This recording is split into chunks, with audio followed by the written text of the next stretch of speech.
Welcome. Welcome. There he is. Hello. Yo. Sling Slong. Did you guys see my message in the Discord? Yeah. Why'd you break your shower? My dad broke my shower. That's really funny to me. I know. So he was trying to be helpful though. So the regulator for the heat and the cold in the shower was needed to be replaced, and so he was like, "Oh, I could replace it." And he kind of like disassembles the shower, and he needs to go get a part. They don't have the part, so he's like, "Oh, I'll just cap it off or replace." He said his quote, "I'll replace the whole damn thing." 3 hours later, we got to turn off the water. I'm calling a plumber. And so we've been manually flushing our toilets. We took my wife and I, like, when our daughter went to bed last night, we jumped in the pool and like just like went skinny dipping to shower. I'm like, we're roughing it in the 21st century here. Your dad's hilarious. That is so Tony. My dad's I'll so fix funny. it. I'll fix it. I don't need instructions. I don't need help from anyone. Break shower. So your dad. Yeah, he's a classic male. So, yeah. So if I have to AFK, it's because the plumber's here and they have to replace everything. Yeah. Yeah, they do.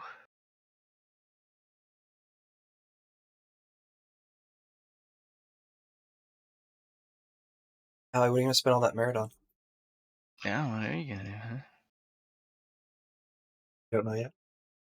Saving it for a rainy day.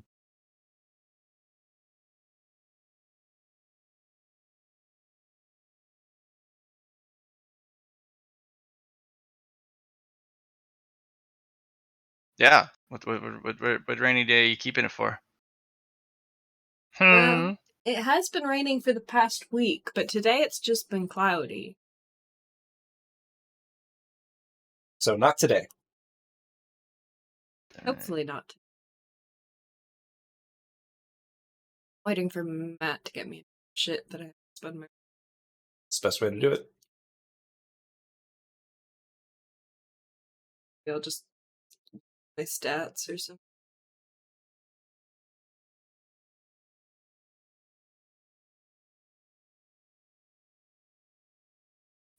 Should go get the chili. Chili? No, I still have a little bit left of mine. Somewheres. Somewhere. Somewhere over the rainbow. So what's the plan today, guys? The song. I'd Well, like to go do some playing. Oh my gosh. What? today is the last day of Gonna play with your food? Ramadan. Oh. Rambadamba ding dong. Does that mean you get to have some more foods? Yeah. Excuse me, I have to go close a window for my mom. He's a good boy. Also probably a tall boy. Maybe. Taller than his mom. No, I can see it now. Like 4 or 5. Long boy. Such a mom thing to do sometimes, though, where they just say like they just want their kids to do stuff. I mean, it's true. My mother used to yell at me from across the house, grab something for her. Back. So I have now been doing that to her. He's been getting his revenge. All he took was a fucking appendix, eh? And she's like, "Why are you doing this?" I'm like, "This is 13 years of revenge, mother." Oh, did you recently have your appendix out? Yesterday. Oh, I'm glad everything went well. Yes. Thankfully, you're still with us. It was a close one. How the fuck did he not die from that?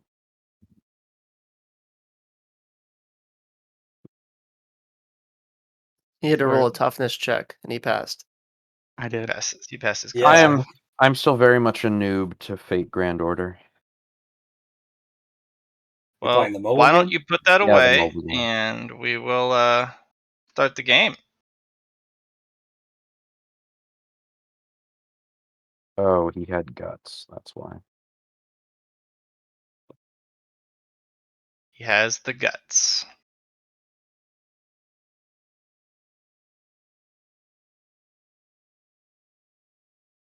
All right, Matt. You want to start us off, or do you want to recap, or? Well, if somebody wants to do a recap again, or I can kick it off.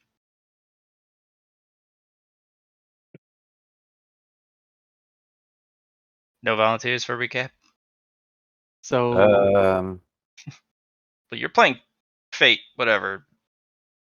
no.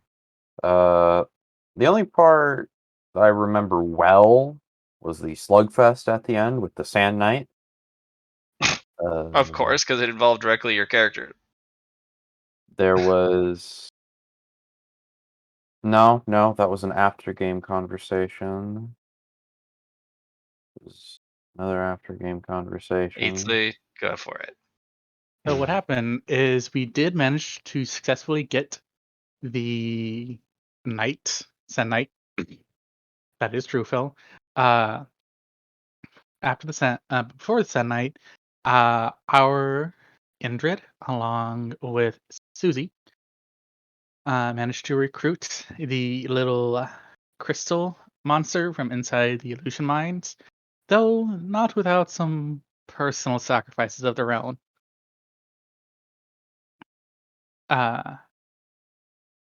Eatsley went and cataloged the treasure room, finding an odd box, along with a great many other things. Finding out that the dungeon in itself is, in fact, rich. Grimold wasn't there, so we have no idea what he was doing, other than making his way back.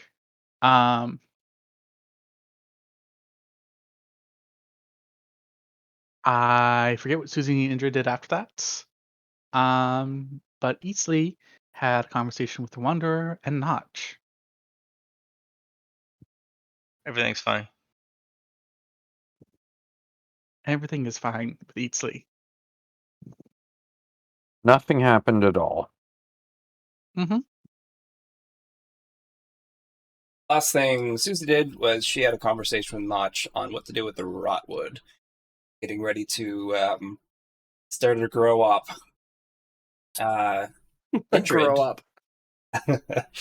Indrid decided to say, fuck you, adventurers, platinum adventurer, platinum hunter, and scared a camp away. That is true. Oh, yes. And then we dropped some corpses on top of the other base, too. Mm-hmm. Some spooky, scary corpse that was not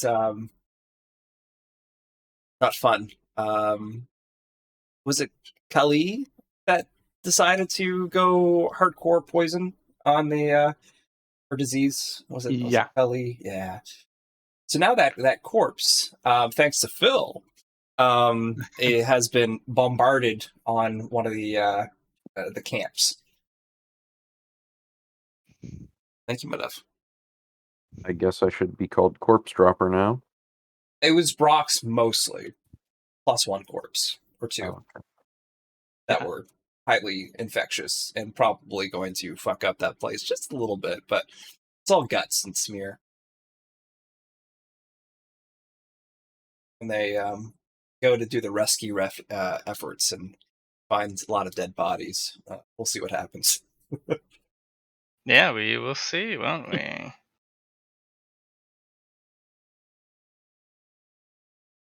And Grim did some damage as well.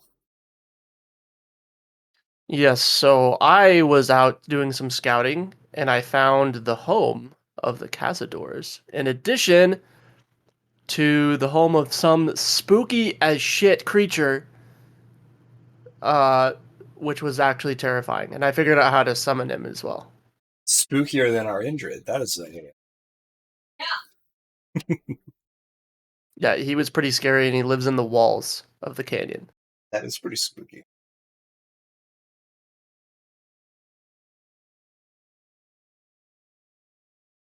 And I also have a kind of a quest. I have a month to return. I found a sort of mysterious adventurer whose power level is probably that of the traveler that we found, somewhere in that tier of Wanderer? power.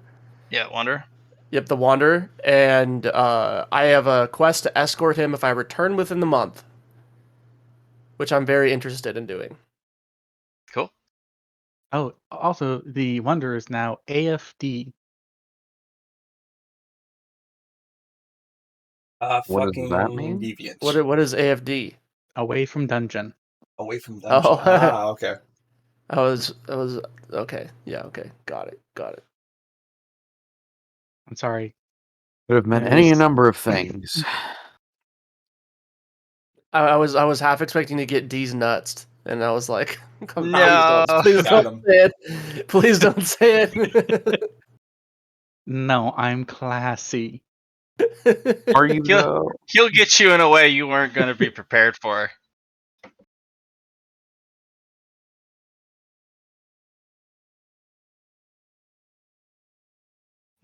How classy is classy? Very classy.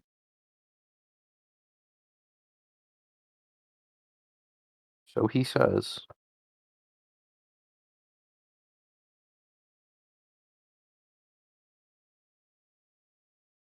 Thank you for the recap, guys. That was very nice. So let me kick on some music since you guys are back at base. So we got Grimald out in the field. Phil made a little surprise gift. Indrid has scared off some people. Susie has started to build her little projects. And Easley's just causing trouble.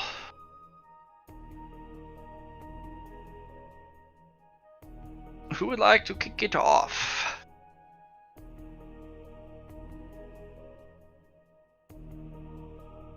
Rolling 25.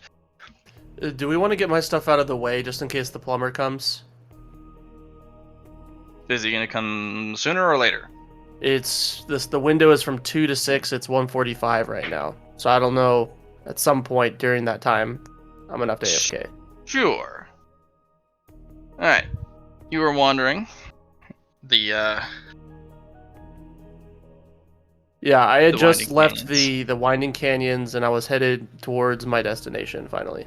You're still in the Winding Canyons. Oh, I thought I had leapt out of the canyon after seeing the rock creature. You're still in it. The canyons go for Okay. hundreds of miles. Got it. Your objective is actually directly in the Winding Caverns, as you can see. Because they're taking the Winding Caverns to you. Okay. So, I suspect it would be a good idea to start stalking them. You're not there yet. You see your marker on the map, the bottom left, within the Winding Canyons. Yep. That's where you are. And you're taking the longer route. The route that is not controlled by humans. A little bit more dangerous, but doable. Alright, so let's have you do some navigate surface. Pew!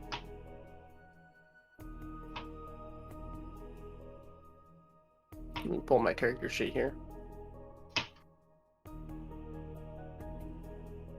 Let me know if you'd like some assistance. Okay, thank you. Easy peasy. I would like some assistance. Sorry. I'm gonna use a boon here. Okay. So there are the winding canyons are just thus. They wind, they twist and turn, they split, they return, bend on themselves, or it's rather frustrating. And there's one interesting feature about the winding canyons that you keep running into, because you're a pretty intelligent creature. You can keep track of how many steps you take and the curvature of some of the walls. Give me a do you have Cynicians? Yep. Please roll that and an intelligence test, please. If you could. Oh, Oh maybe. my goodness. Good start. Great start, Taylor. Great start. Man, why couldn't I have had a single one rolled last night? But no. Taylor just shows up and just is dropping the big numbers. Those small ones in this case. Yep. Precisely. Alright, let me see. Take a look at our homie. Well, you have max out Cynicians, so I will give you Mastery in Cynicians. Ooh. And what you'll also be able to receive is 2 points in Perception. Yep. And then we're going to give you a very basic base power. Now this will have to be enhanced before it can really start becoming something cool. But it's going to be called Sixth Sense. That can be put under traits. Not to be confused with Magic Sense, which is where Cynicians comes in. Sixth Sense is when all of your senses are screaming at you something's not right. That's where this kicks in. And this Winding Canyons, this something's not right. Now, I won't be able to give you too much more information beyond kind of what your intelligence and your Sixth Sense is kind of telling you, until you, of course, enhance it. Because if you enhance Sixth Sense to a specific point, I can then start telling you why it's something is not right. And that's the big money. You have taken a couple turns on the canyon, and there is a kind of a curvature spiral. Very quick, very powerful curve that almost loops back in on itself. And as you keep going, you're like, well, this is silly. If I keep walking this way, I'll just run into one of the winding canyon's passageways. Well, you just keep going until you meet a dead end, which makes no sense. You've counted your steps, you've kind of tracked the curvature and the bending of the walls, and there's a lot of canyons to walk through, a lot of options. And if they turn and curve like this, they should intersect. But this one didn't. But it should have. It actually should have bisected 2 separate passageways already.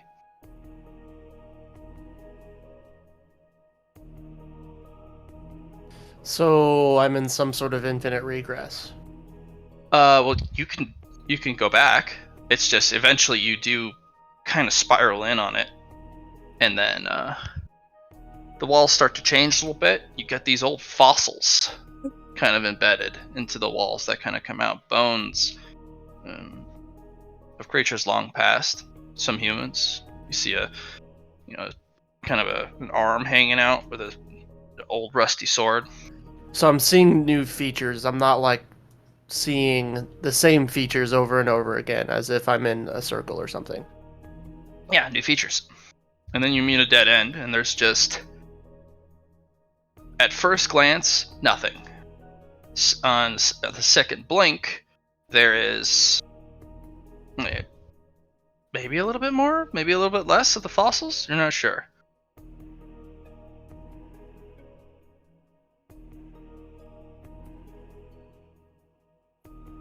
Yeah, I do. What do you do?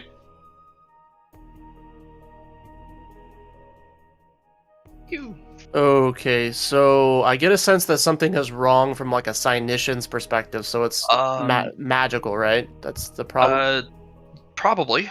Okay. It feels different from straight up aether or mana or magic. Oh, so it doesn't have like an Aether signature. Yeah, that's. The one helped you eliminate the fact that it's not all magic. There's something weird about the canyons. I'm gonna reach out to the group and ask, do we know of any sort of magic signature that doesn't find its origins in Aether?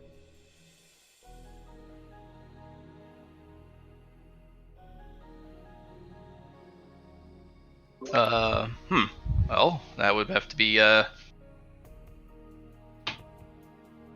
I probably know what they feel like, maybe. That's probably a question for maybe Eatsley or Susie, because I know you guys have special knowledge stuff.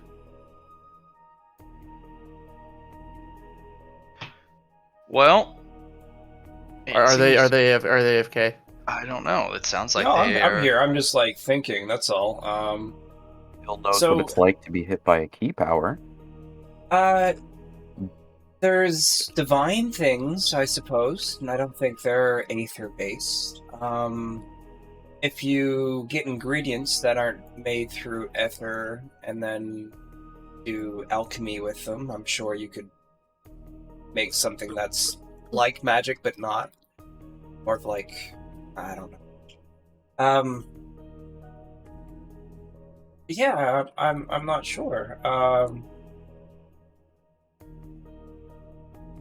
So the only thing I think we've encountered, like definitively, is like a god, like god magic, right? That Divine. That has Curses, maybe. This doesn't feel like curses. It just tells your mind's telling you something's wrong, but not that you're in immediate, imminent danger. It's just your brain's going, "This is not right." You have any merit you want to select into it? I think we got 25 last session. yeah. I'm gonna improve Sixth Sense here. Which Okay. pillar do you want to use, though? Probably mind, I would imagine, right? Sure, if you want. Wait, we got merit last session? 25. We got 25 merit. Yep, this was on April 25th. How much total do we have? I have 445 total merit. But that's because I got merit from... Right. I never added the 25 merit at the end of last session. So it should be 400 merit total. Yeah. Okay. So Matt, I'm gonna spend some merit, and I'm gonna beef. I have a lot of merit, so I'm gonna beef this thing up. Okay. And I'm probably gonna need some help doing that because I'm not exactly super familiar with All right. the best approach to this. So, to give you kind of an understanding of how you would want to approach it, so if you were to want to pick something to enhance, you always use the select. Now, if you want to, depending on what pillar you want to use, we'll level it up a different way. So if you I get that. This particular skill, I'm not exactly sure how it interacts with every pillar. Sure, that's what I was going to tell you. The go swiftness is going to give you quicker pickups, kind of like Spidey sense. It's just gonna gonna flare quickly, and it's gonna be more active, and you're gonna be able to use it basically more often, especially in moments of danger. Mm-hmm. Might would make it more potent, as in it will have a wider range. So I'm gonna do that. I'm gonna do both of those to start out with. Okay. The mind pillar would be something that would help tie into kind of your understanding of your surroundings, such as your logic, and it would also help pick out a little bit of why this doesn't, something stands out and is proccing your sixth sense, and the spirit pillar would help you kind of attune to the what.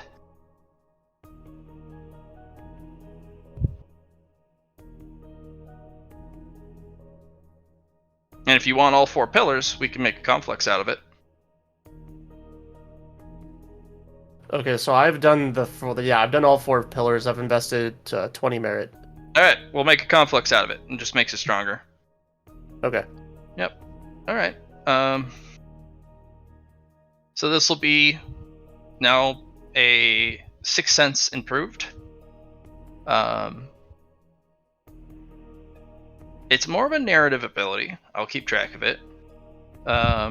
For your sixth sense, you're getting that the land is not divine. So you've narrowed that out. You felt what it's like to be around that type of power in the Temple of Nareem that you guys built. Yep. It's not that. It's subtle than that.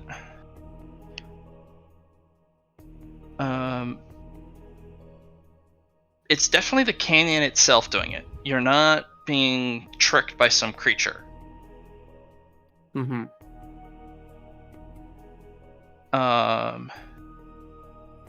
You do also notice that the moment you pull your attention away from something, and it's in an area that has already started to show significant differentiations from the canyon, especially with things embedded in the floor and the walls, the moment you look over, things always shift just a little bit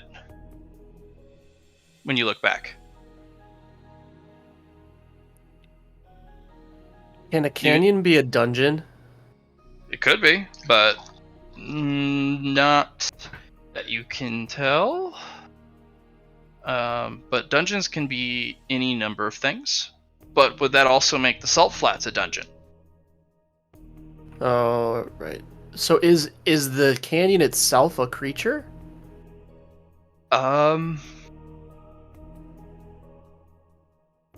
Wouldn't call it a living creature. It might be an elemental. Or an echo of something.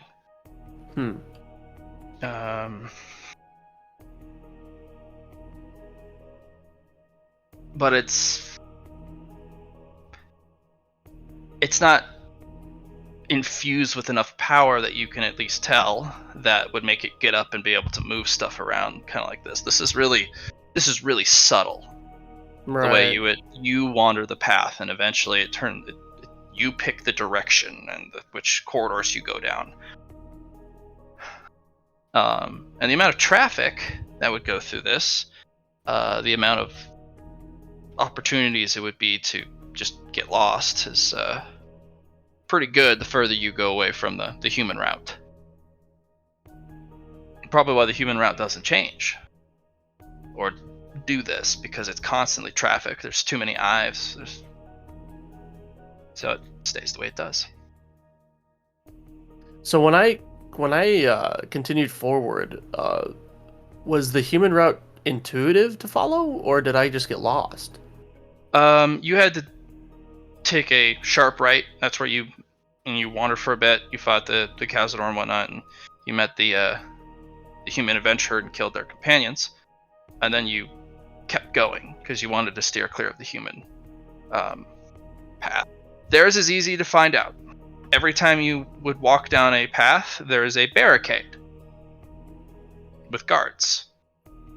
So anytime you get close, you always know where it is because they've literally blocked off the end of that path. Because there's a lot of routes that intersect with their highway they built. They've blocked off all intersections.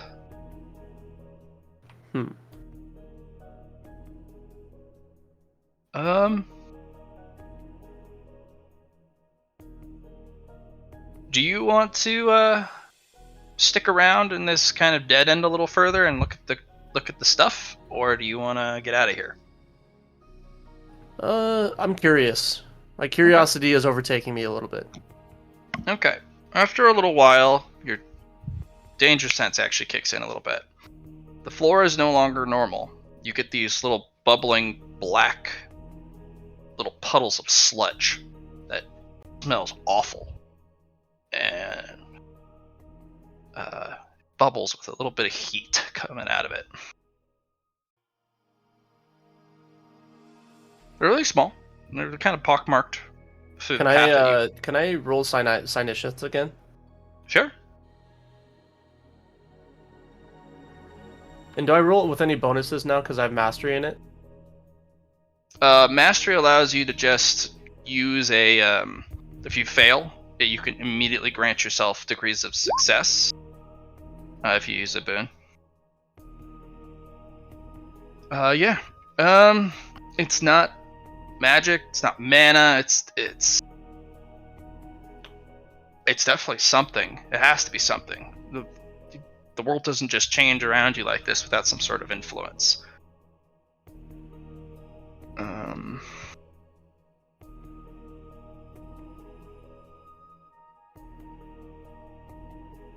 It has to do something with earth element. It has to.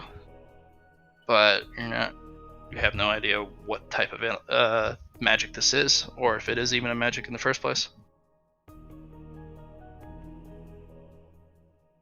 All Puddles right, have gotten larger. Sensing the danger, I'm going to roll perception. I'm going to perceive, and then I'm going to get out of there. Okay.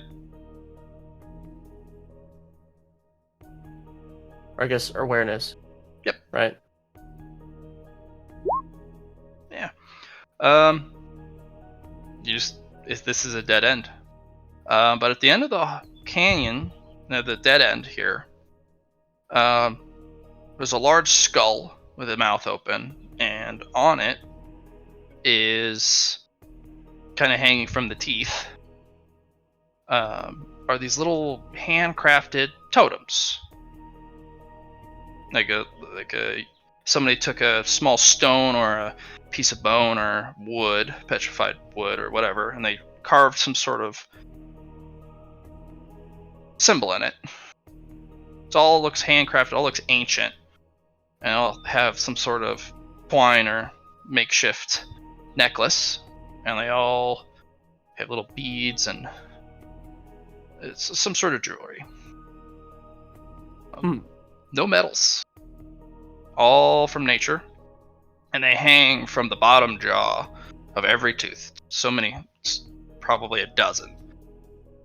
But whatever that black substance is starting to fill this area. And from those substances, this black pitch, these bones start to rise up a little bit. Especially towards the end of the dead end. And it's starting to, more slowly, spread on your exit. The smell is unbearable to your enhanced smell. Your enhanced nose. And the heat's starting to rise as well. Yeah, I'm going to get out of there. Okay. You just make me a acrobatics to make sure you're sure-footed. Easy. And when you get back to the next intersection, just kind of look back, and that it's gone. That entry, that canyon, it's just a wall now.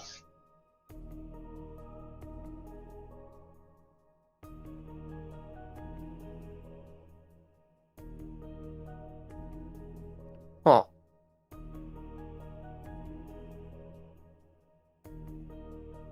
Okay.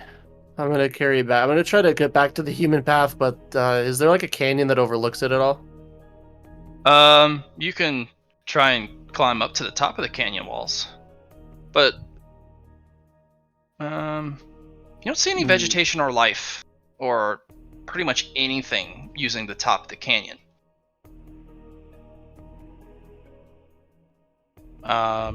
Even the humans don't have lookouts kind of patrolling the top. You're not sure why. Oh, so maybe not do that. I'm just gonna try to stealth then in the brush to the side of the path, I suppose. Yeah, there's plenty of brush. You find a few Zorps too. They didn't even know you were there, and you're just like, oh, you poor things.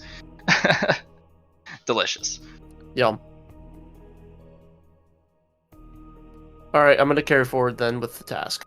All right, I'll have you roll me 4d100 for a random encounter as you move along. Okay, cool. Those are so middle of the road, literally nothing happens. So anything within a deviation of 50, plus and minus a certain amount, just nothing happens. If it's more on the extreme sides, that's different.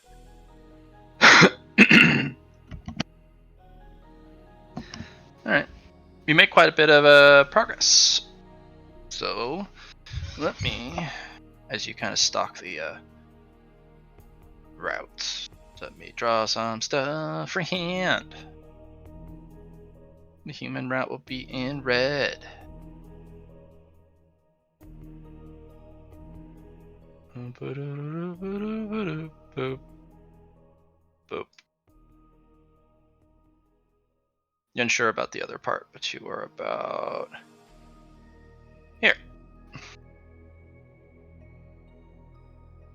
And now that you've gotten closer, I can make the circle in which you are searching smaller.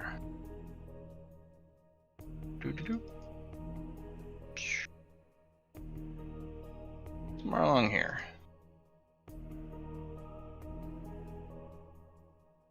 That was about a day. They wandering the canyon, watching the sun grow in intensity and the shadows shrink and grow. But as long as you stay adjacent, or at least like a canyon pathway adjacent to the human's highway that they've made, it's hard to get lost. You can hear the noise, the smell, the cacophony of just different sounds, the barricaded pathways. As long as you stay adjacent, it's hard to get lost in the winding canyons. The moment you take an alternative route, the highway just seems so far away.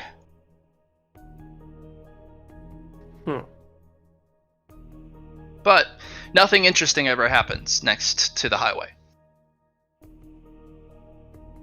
You don't run into any cazadors.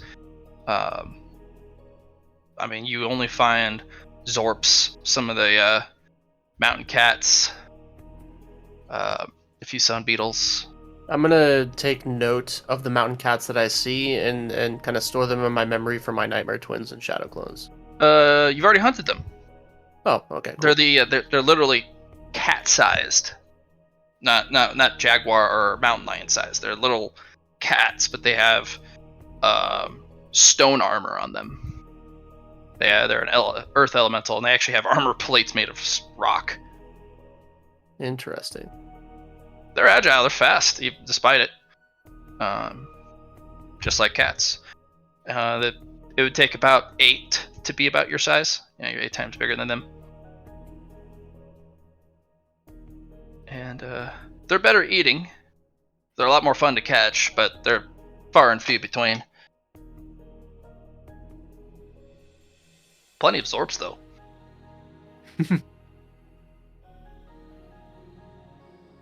What do you do for the night? As I hunt the zorps, I'm going to skin them with my butcher's cleaver and kind of probably. I mean, how many zorps do I kill and eat in that time? Roll me 2d10. They're plentiful. There's a lot of brush, especially on the pressing right up against the walls of the canyon. Especially, there's a ton of brush, and that's exactly where you can just find multitudes.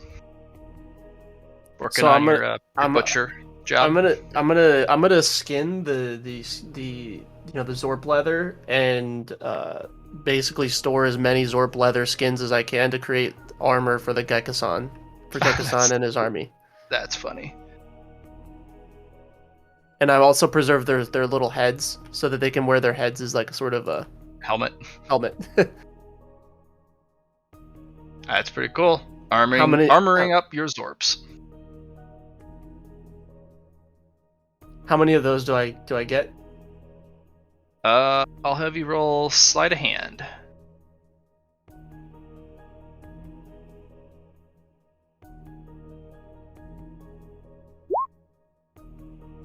All of them, all 15.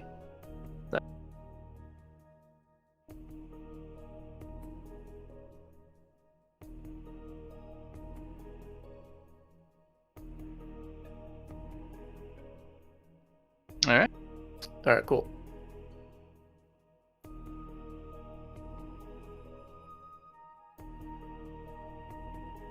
What do you do for the night?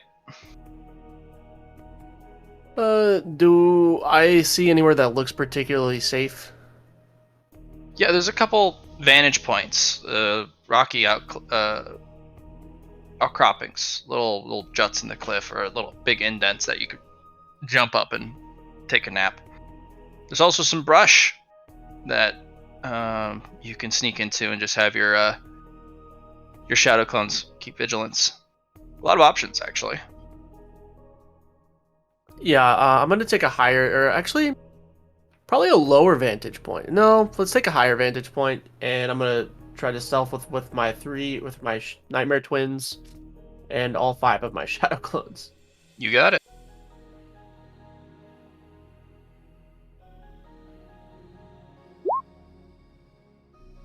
Yeah, kind of hard to catch you with that. Yep.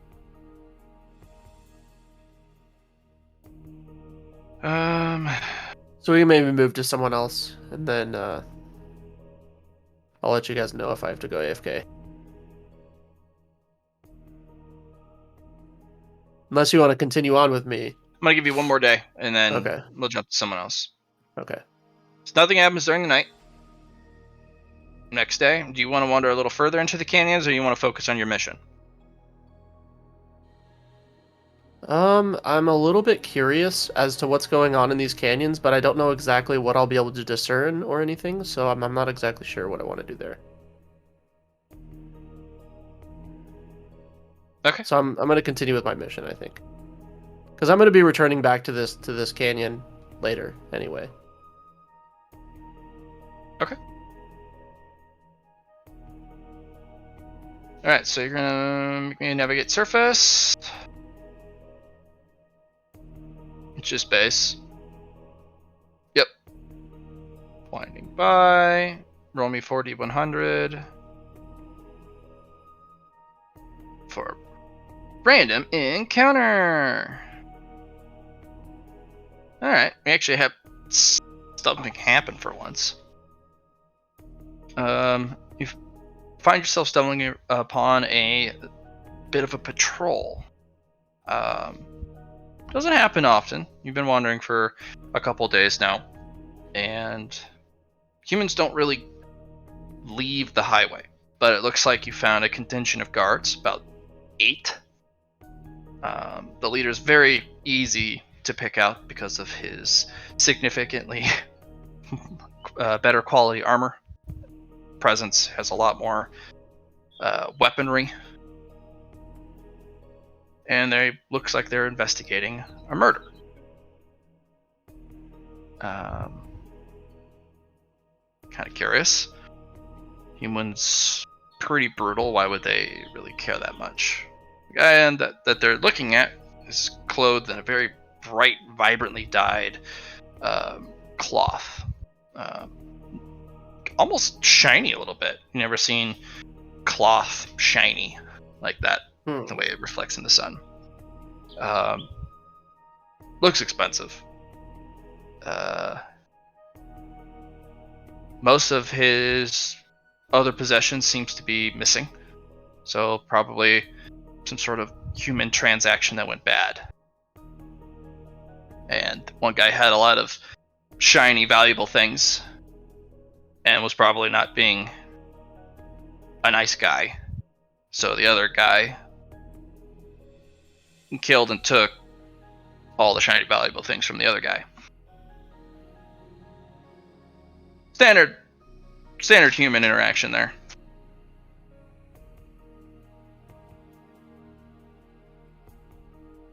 Maybe they're looking to pick up scraps, see if there's anything good that was left behind, or maybe one of the big guard man was owed something from this this killed human, and whoever took the stuff, he wants it back. Are they Yeah, sure. talking? Can I listen in? Yeah. Some of the guards, they're just kind of like, we should get back. Feel eyes on me. Dude, you always say that. Well, dude, it's the canyons. There's eyes everywhere. Oh, that's just a crazy part of you. Paranoia. Well, if it weren't for the cazadors, I'd say probably I am crazy. Cazadors do not hunt this close to the path. You know that. They hate lots of people. Oh. It doesn't mean they can't be bold. And eventually the big guy stands up after kind of looking through the, looking over the body. He's like, shut up, you two. The thief, if it is a thief, or looks like he went deeper into the canyons. And since you two are so chatty about this, and not focused on doing your jobs, I think you guys need a little bit of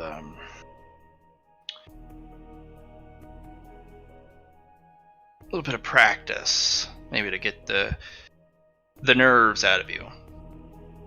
Pick 2 more among your number, get a hunter, follow the tracks, see what you can find. Bring your fighting gear, not the standard light desert armor you're wearing. And they're like, oh shit. And 2 other people eventually get picked, and the other 3 will bring the body back. And he will kind of study the area. He does not have an adventurer's badge or any of that type of badge. He has a soldier's rank insignia. This is a sergeant. From your memory, roll me a logic to see if you remember kind of the ranking system they use for power. You know they're not weak. Humans don't let people who have really high power or take up powerful positions in their hierarchy without being strong. Or someone strong telling you can have the job. But I'm not sure what you could compare it strength to. You could probably kill him though. Probably.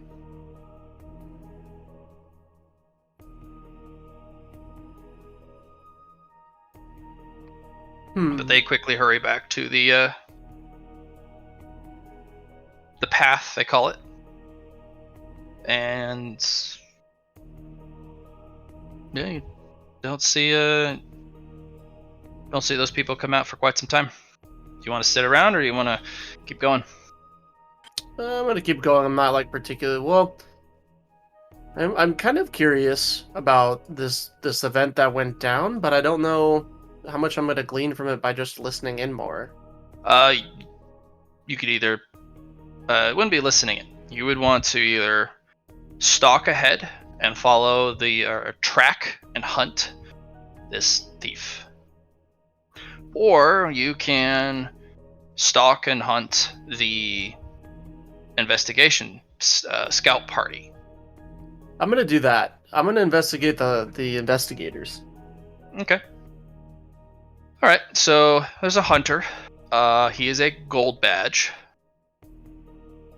He's all packed up. He's got maps and all sorts of shit. This guy's almost a little overladen with how much stuff he's carrying. And I kind of look at him like, "Are you gonna be able to carry that?" And he's like, "Shut up." And everyone kind of moves out. and the hunter will actually throw up some sort of powder in the air, and it lands on all the members, including himself. And their movement speed is significantly faster. They're just at a basic walking pace. It's as if they were doing a pretty hard jog. Hmm. And every hour he throws up some more dust, and everyone gets moving pretty quick. They're going into the canyons, and eventually he usually stops, takes some sort of device, or follows some sort of cue, or he's stalking these guys pretty well, picking up on some things that even your keen eyes and ears don't pick up. A lot of them actually has to do with the magic devices that he's using.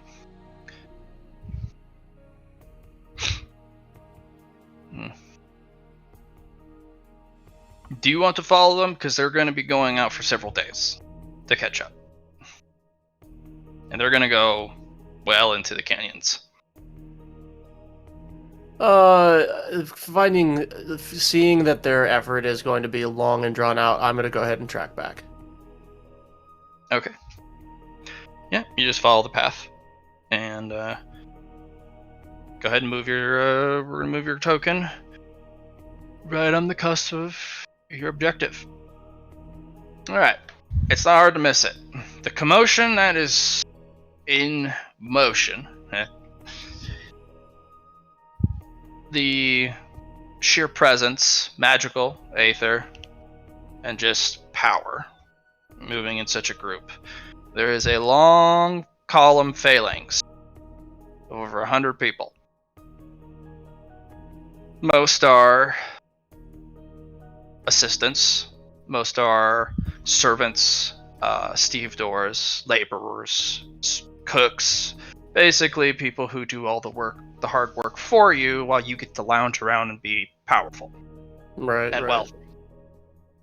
So, of the people there's only about 25 who stand out. Another contingent of probably elite guard. Another 25 or so. The other 50, all laborers. And behind them are the massive wagons and other transports bringing all of their stuff, including food, water, tents, supplies, potions, magic items, magic gear, anything you could want. And there are about 20 wagons, just extremely large, being pulled by 2 oxen apiece, moving at a rather rapid pace. The oxen are not normal, not by the colorations and the horns. They're stark red with these almost pitch black zebra stripes, and their horns are pitch black and kind of molten. And they kind of huff and puff along, very angry creatures. But they mind their driver. But they're pulling an incredible amount of stuff and don't seem to require a lot of water. So they're monsters. Yep, those are monsters, yes. Tamed.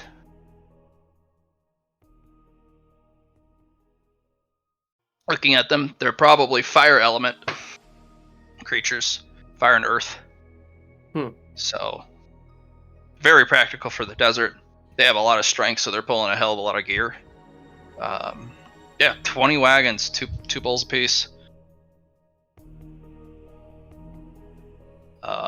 Information that you remember, this is wave 1 for an expedition. Normally this would be an incredibly powerful one, but you understood that there was going to be 3 from what you were told. The first wave is people who are trying to get there first as fast as possible. The second wave will be a lot more complete, and there are going to be a lot more people. Maybe not as powerful as these folks, but the main contingent. And then, of course, the slow comers will be the largest group. Probably a miniature army.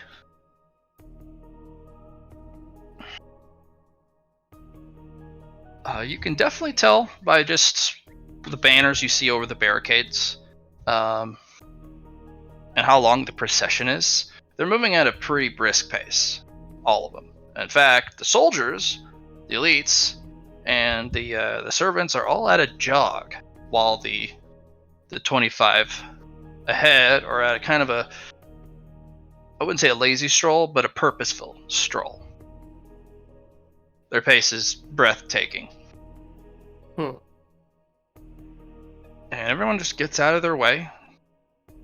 The canyons they picked for this particular highway is extremely large. Large enough for at least people to pull over to the side, because it's a 2-lane highway. So these guys take up 2.5 lanes going one way. So people just have to get out of the way. At the very back, though, what surprises you is a giant rhino pulling some sort of massive metal contraption. It's definitely a monster. It has kind of this tealish blue skin, and it has spikes all along its back, and arcs electricity every once in a while. And it has these layered armor plates off its side. You're not sure what that contraption is, but your sixth sense is that's a problem. Not sure how to deal with the problem. That's bad. Right. And this creature is straining under the weight of pulling this thing.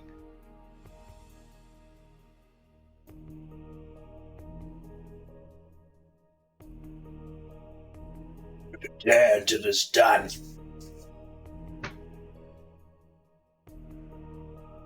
Okay, so that is a lot. Right. So I suppose I'm gonna want to wait for them to make camp for the night, right? Yeah, interestingly enough, when they make camp, they literally do it on the highway, and they will block the entire highway. There is no progress at night. Everyone's just like, I have business. I need to get by. And they're like, no, you can go around. And people will literally open the barricaded doors, and soldiers will pour out to secure a bypass. But they sit in the middle of the highway, just, yeah, fuck these guys. So they basically have a moving fortress. They don't, whatever that thing is that they pull the rhino off, and just they have it off to the side, and it's under very big, hefty guards, being monitored and patrolled. And eventually they actually cover the darn thing with a big old tarp.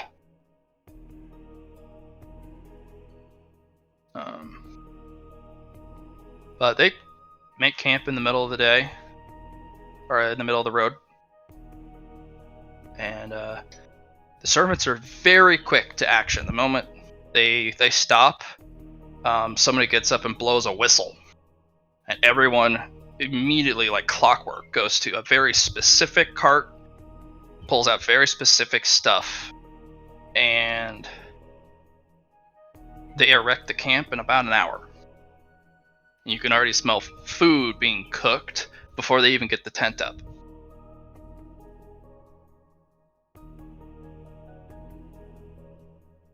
Grim, Yes. how are you making out? How am I doing? What? How are you making out? How are you doing?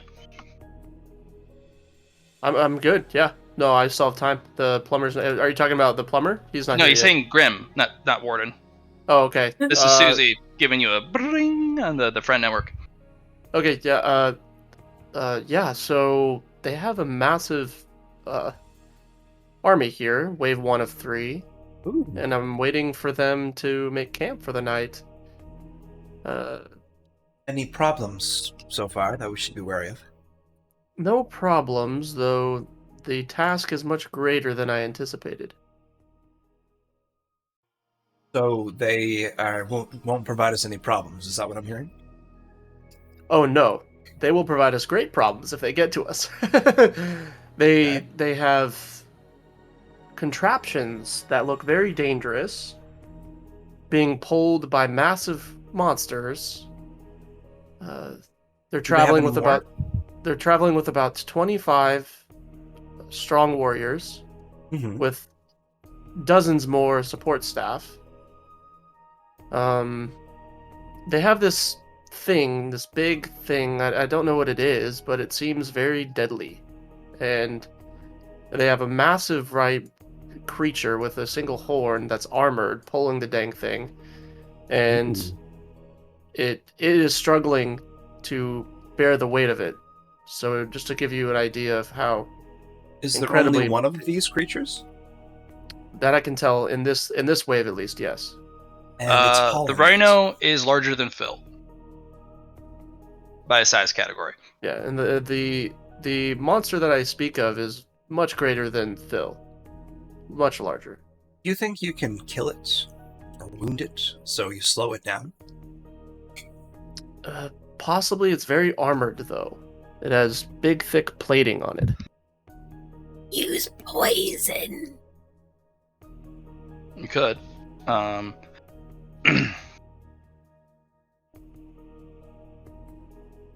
You do know that Nareem is anyone who has Nareem's powers, that they are for healing, setting up safety and sanctuary, hearth. And water is a known element to help overcome disease and poisons. Also to carry it, of course, but at least not for Nareem and their people. They claim to be supporters of Nareem, so they probably have some very good healers. You would need a poison that works lethal, fast, so fast and so powerful that it just can't be overcome with the powers that are wielded here in time to save them or the Didn't we creature. get like a super powerful poisonous? We did. The only But it thing, was, how would we get it to the creature? I was thinking we use your dimensional storage, make it here, transfer it over, and then you attack it. Okay.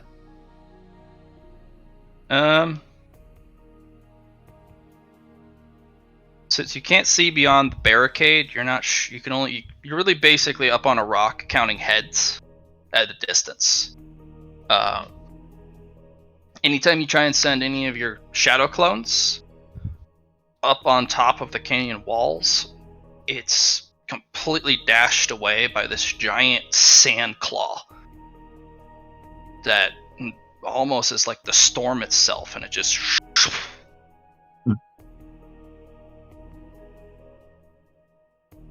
Do I get the sense that this is a part of the canyon, or is it a creature? That's a feature of the canyon.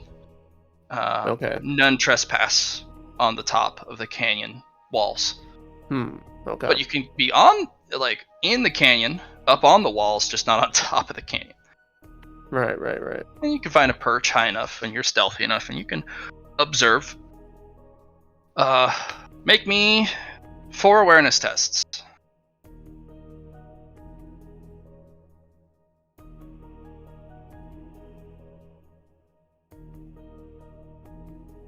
Okay. Got 1, 2, 3, 4. Okay. Good. So here's what I'm gonna give you an offer for. You get 4 things you can focus your awareness on for the night. You gotta tell me what you're looking for, though.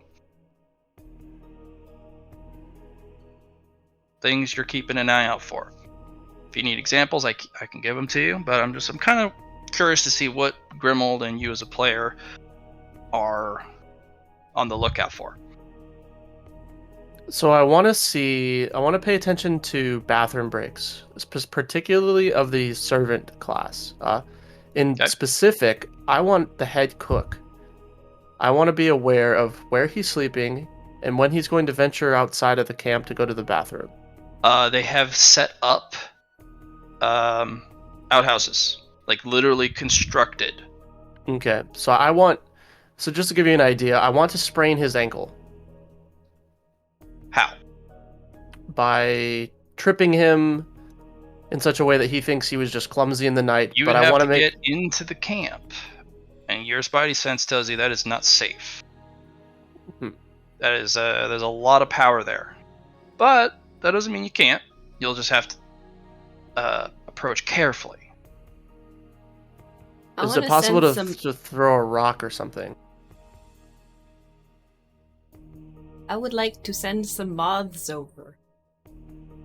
Can we send moths through dimensional storage? Have we tried No. that yet? No, but Grimble My can fear- borrow your moth power.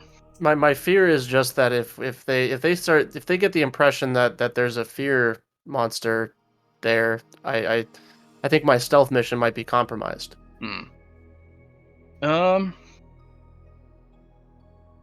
Yeah, you could do the moths. They're in the canyons. Anything can happen. It's just when they do leave the canyon. probably know a lot about me. I haven't been subtle. These guys are actually from the capital. So Yeah, they don't have any information on, like... they will, once they reach subbase Ascalon, they will have the full array of information of all the happenings in the Okay, area, but including the base's we- destruction and reports. We do not want them to reach that. So let's not have that happen. Most likely they are going to reach it. It's the amount of discord you can sow among their ranks. So that even if they do get the information in their hands, they're too preoccupied with power struggles within for it to be the primary concern. So the second thing I want to be aware of are any iconography within the servant class that might disagree with the iconography of the warrior class. So perhaps any embleming or anything that might indicate that they practice perhaps a sub-denomination of religious activity or even a pagan They religion. are twofold. Do you want to use the 6 on this? Yeah, I want to use the 6 on this one. Okay. There are two obvious symbols. There is Nareem's, cupped hands, which is the symbol, or at least the way they portray it. It's cupped hands with a serene pool of water. And then there is a beautiful sun with kind of rays coming out of it. That one is probably for the god of harvest and bounty that the humans also worship. It's part of their acceptable pantheon.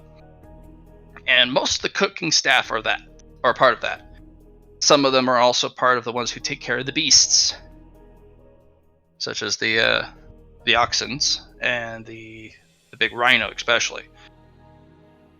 All the other servants are from Nareem, except for one guy. You do kind of eyeball him, and he is praying to neither. It looks like he's a squire, actually, because he, instead of taking care of the manual tasks of the camp, he takes care of the manual tasks for a specific elite. Not even the 25 big guys, one of their elite guard, because they all have squires here.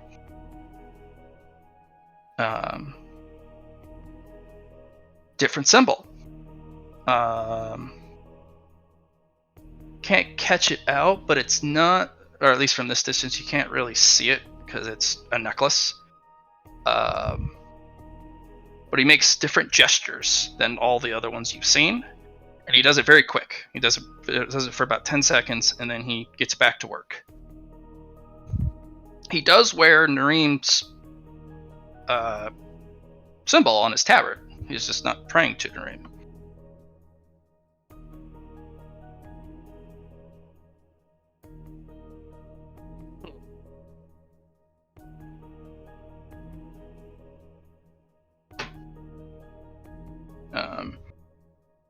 Does his job very well.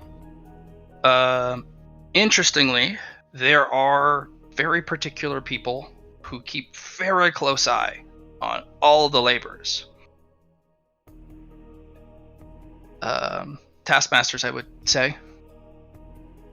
And their keen-eyed robes over every task, every gesture, every spoken word. Except for the laborers assigned to specific known people, such as direct assistants, squires, second in commands, people who are attached to the main military force driving this whole operation. No one's really supervising them.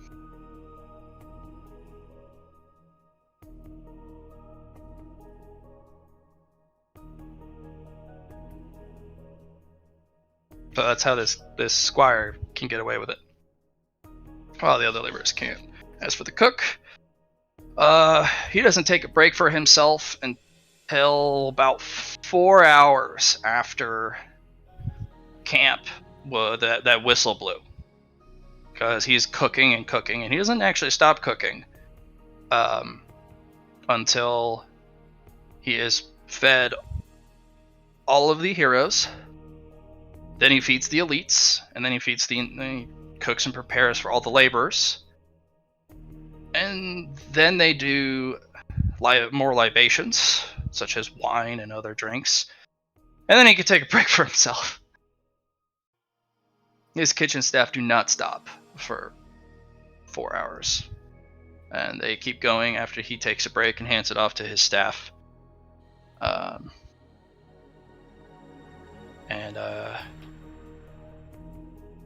He immediately takes care of his business, and after he kind of puts away his stuff, does a slight, water bath or sponge bath, he goes and hangs out with the other servants. Looks like none of the people, even the head chef, are allowed near the heroes. They're kept at the periphery of the camp. Very periphery. Kind of near the beasts, actually.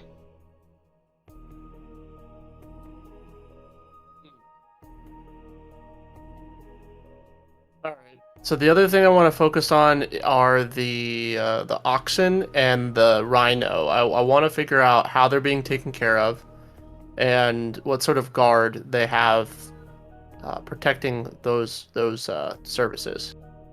An elite guard is stationed, just one, next to where the oxen are penned for the night. He doesn't look happy about it, but he knows it's an important job. And the rhino has 2.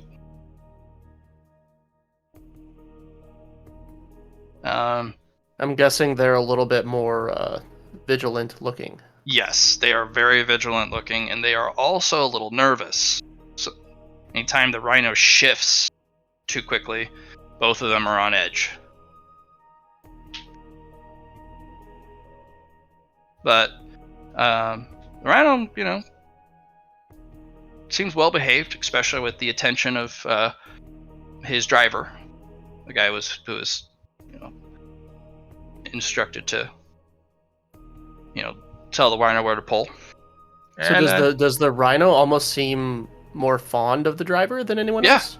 Yeah, it probably was one who trained him, and he takes good care of him. Make sure that the rhino has all the affection that he needs. You get to watch him actually pull out a long broom, scrub brush on a very long pole, and he actually scrubs the side of the rhino, who seems to really enjoy it. He gets up on a ladder and checks between the plates for, parasites and other abrasions or problems or sores. And the rhino is loving the attention. And he gets treats, plenty of water, plenty of food. So if I can interrupt that relationship, that would be very important. If you'd kill the driver, or harm him in any significant way, that rhino would be inconsolable. Yep. And the final thing I want to take note of is, let's see, the defenses. Particularly, I want to hone in on the magical nature of their defenses. Okay. Each tent for the military force, especially the heroes, are equipped with a very powerful set of magical restrictions and protections, and built just into the tents themselves. You get a very powerful magical signature. Those tents probably are significantly larger on the inside, dimensional in nature. Right. The glut of the rest of the guards are positioned specifically around them, and something about the way they array themselves in just the right distance from each other, in just the right, circle, you kind of get a magical resonance, kind of a feel from them, like a circuit that links between them, and they all stand in periphery around the important tents.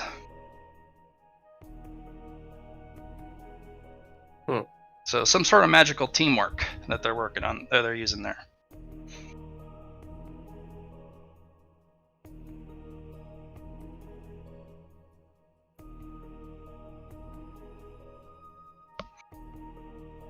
Okay, so with those things in mind, I will be watching through the night for any opportunity to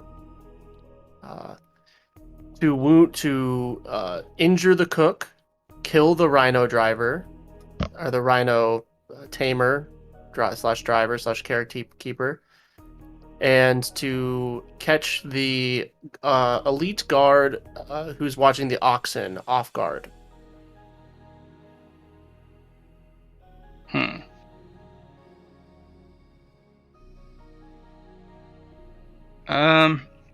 I would first, before we get to that, I'd like to ask, what is your approach vector to get into the camp itself? This is you up on a high outcropping on the cliff walls, watching in. Okay, yeah, good question. So, I'm not a magical creature in nature, so I'm not too concerned with any sort of magic detection picking me up. Sure. But is there any sort of do I get any sense that there would be anything else that might detect me if I were to try to break the threshold of the camp? Not initially, but your sixth sense tells you there's these weird shaped lanterns. Their flames look normal. They stand out no different from any of the other lanterns they use to illuminate the area. But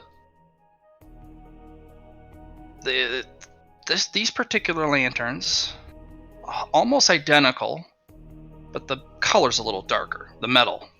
And the window panes are a little yellowed, tinted. And your sixth sense is like, I don't like that. Something is wrong about those lanterns. And they're interspersed sporadically around key areas. Are there any areas where there's a gap?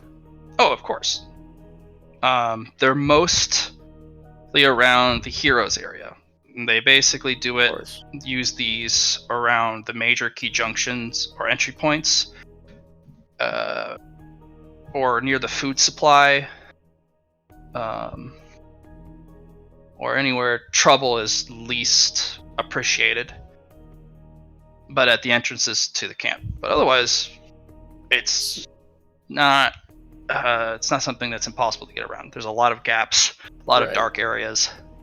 So their sense of entitlement of being super important might actually be helpful and useful to me. Yeah, most of the defenses of the main camp area not only are the servants on the very periphery, pushed very far away, the heroes area is impenetrable, at least for detection. As long as you're aware and you don't make a misstep, you could virtually go undetected in the servants area.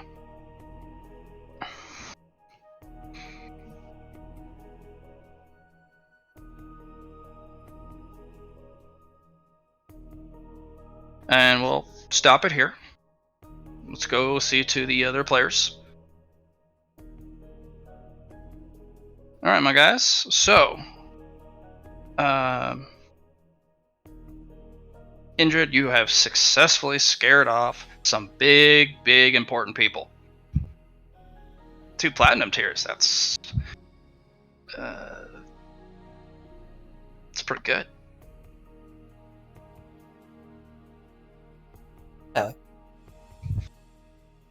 Do you want a pat on the head? Because Gull is willing to give you a pat on the head. You not here? Sorry. It's okay. Matt, you want to say it again? Sure. You have scared off quite an important group of people. 2 platinum tiers of all things. And when you get back, Gull's very proud of you. In fact, he's willing to offer you a pat on the head. Doesn't know if you want it, though. No. Nope? Alright. So, he'll kind of study you for a bit.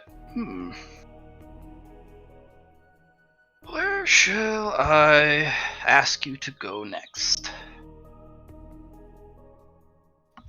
Where would you like to go next?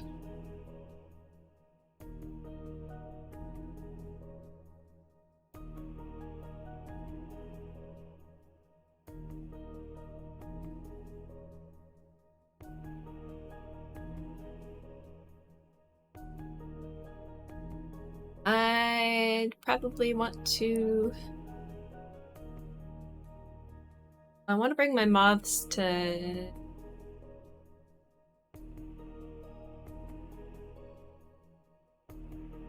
I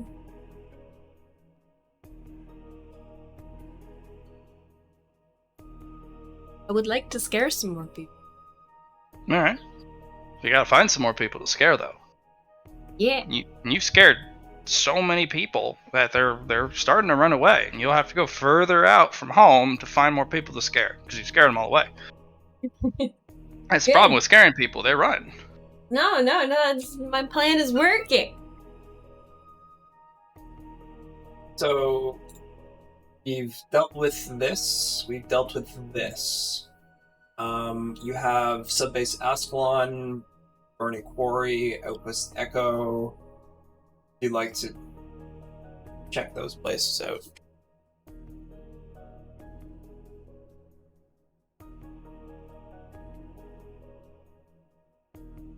Check out the Burning Quarry.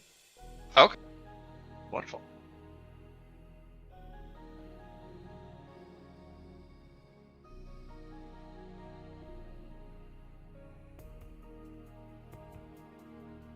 While since we've been there. Yeah, if you disrupt the workers, pick them up, be productive, that'd be pretty OP. Nobody scares like miners. And I'm sure any... I've never met a miner. Please disregard that if you have. It seems like they should be superstitious, though. Bill is quite superstitious.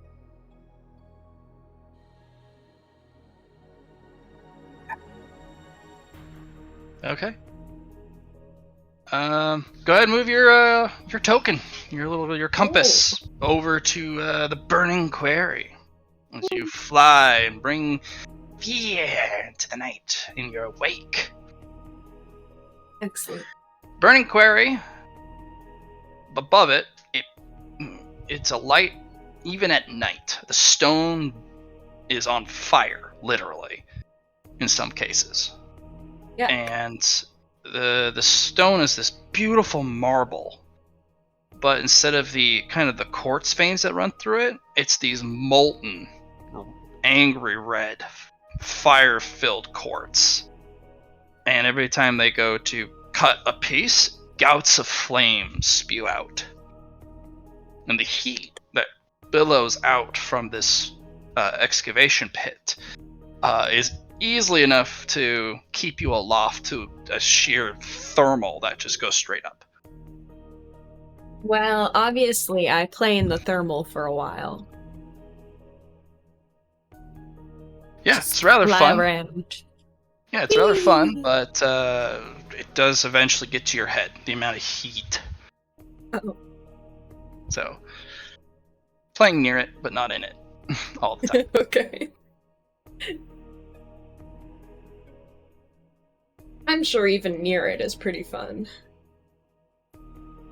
So it's very hot. Very hot.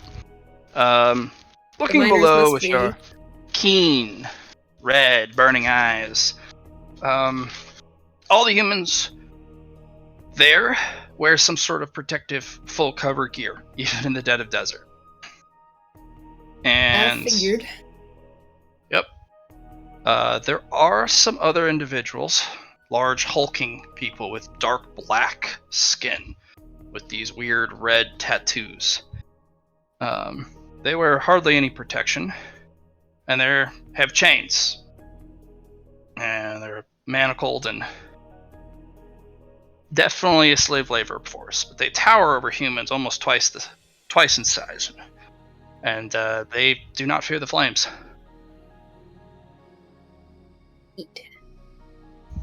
Where do all these miners camp?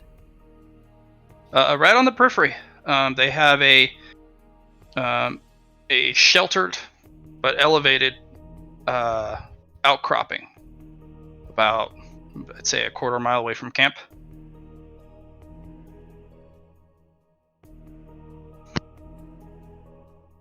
Do they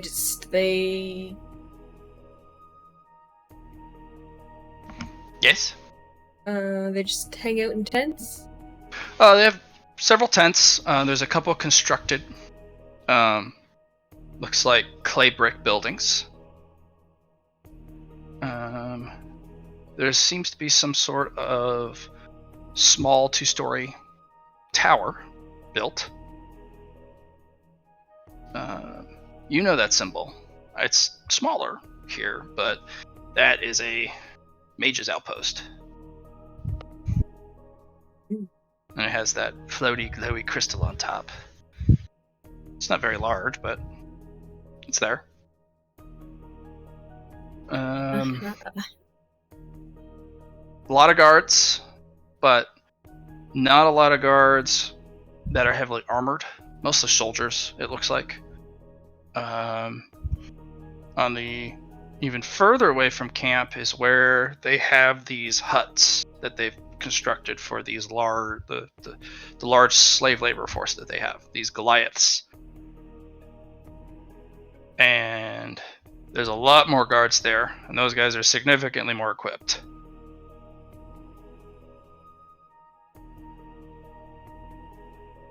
There is a transport, docking, loading, and import-export area for the merchandise. And that seems to be working around the clock.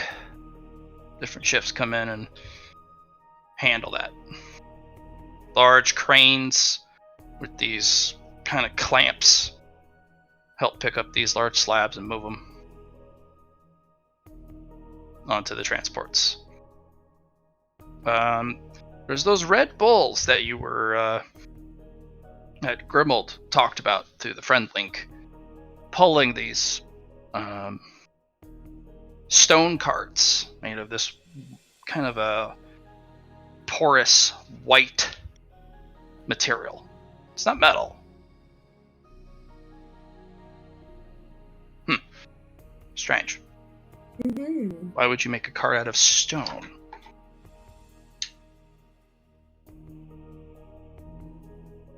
So it won't catch on fire when you put the fire rocks on. Maybe. Give me one awareness, if you could, please.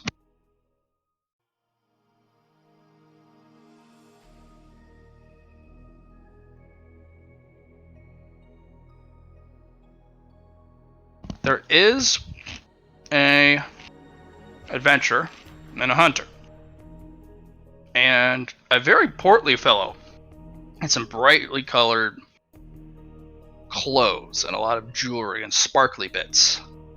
He has some weird thing going on with his face. Like, you've seen some humans have some facial hair thing, but this human has accessorized it, I guess. He's made it do this little curly bits, and it's all perfectly straight and shiny. It's weird, odd.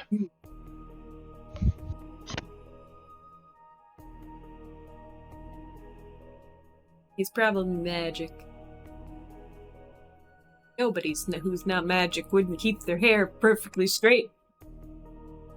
It's logic, looks- right? Yeah, it looks like a gold tier hunter, a silver tier adventurer, looks like a silver tier mage, and this guy has no symbol that you recognize, but he does have a platinum badge of something. He wears it openly, so when you look further at it,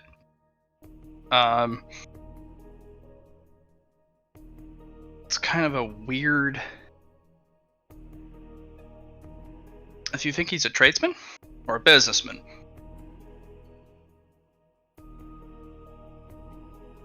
It's basically what looks like a pile of boxes and goods stacked up with gold bars on the other corner of the badge. Neat. So, definitely some guy who's in charge of the goods. And he talks down to everyone. Well, I don't like him much.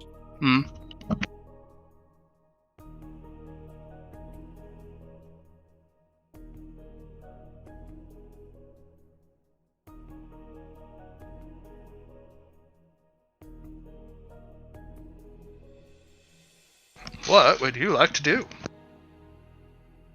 I would like to scare somebody. I'm just trying to decide who to scare.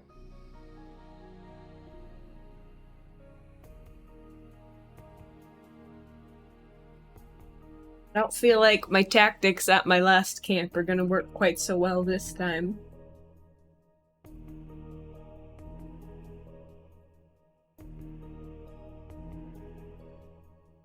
Ooh. John, there's a big scary bug. Yeah. Is he inside the house? Yeah.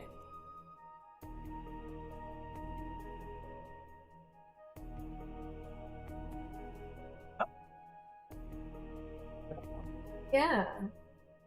Busy. I do not want him jumping near me. The alley has been distracted by the bug. Sorry, there's a bug and it's scary. Is it spoopy? I'll send you a picture. No, I won't. John's got it. It's a big old beetle. Some sort. Ugh. Okay. Crisis is over. As long as John doesn't lose the bug somewhere in the house.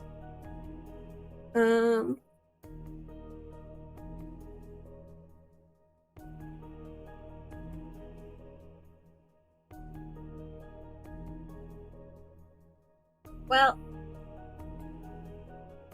I would like to send the moths to land on the big guys.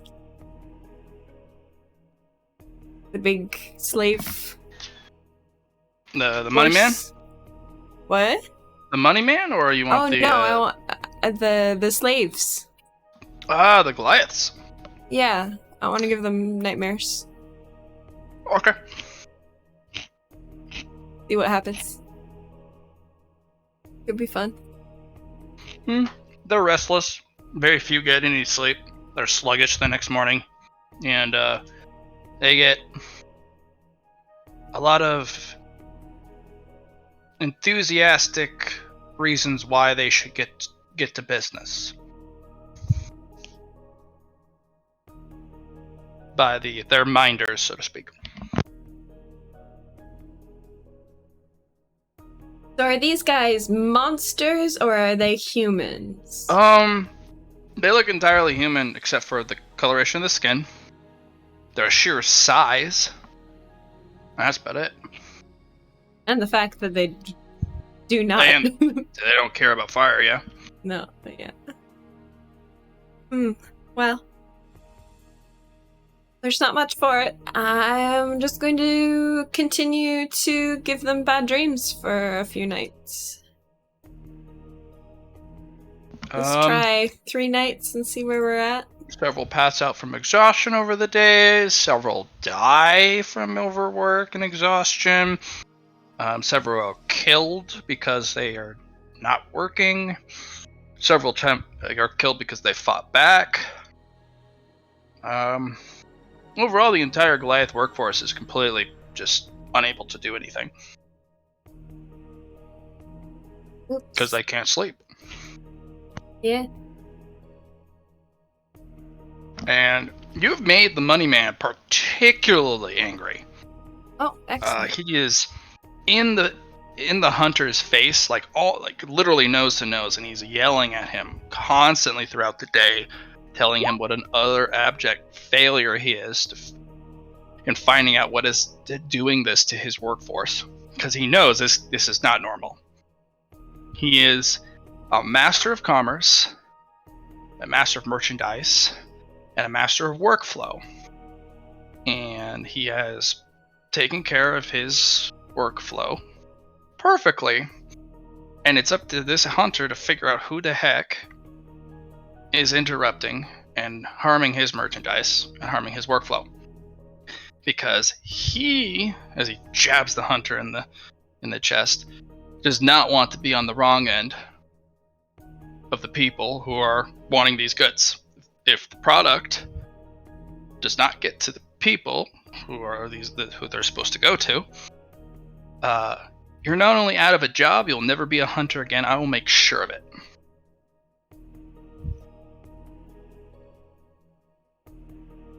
And then, he's getting really bent up into a frenzy about the new issues you're causing. Because the Goliaths, they actually do 70% of the work. Oh. The humans have to take considerable breaks constantly, and there's several peoples, young mages even, who are on the periphery of the camp, and the humans who are in these suits come over, and when they take them off, they're utterly covered in just an incredible amount of sweat, and they look exhausted, and these guys cool them down, give them a break. Goliaths, they can work non-stop. The heat does not bother them. Now that the Goliaths aren't really working, they're sluggish, they're not alert, they're dropping stuff, they're not cutting the stone the right way anymore. They're outright dying. They're fighting back. I would like to dread aura money guy. I'm gonna wait until he's alone, though. Gonna add some insanity with the bone mask. Shitter. Yeah, why not? Alright, roll your, Oh, how much insanity from the mask are you gonna give him?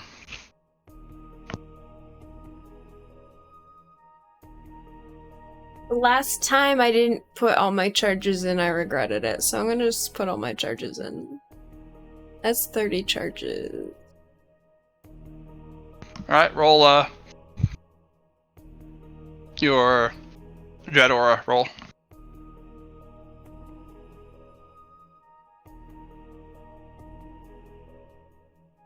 I believe it's the 1d10.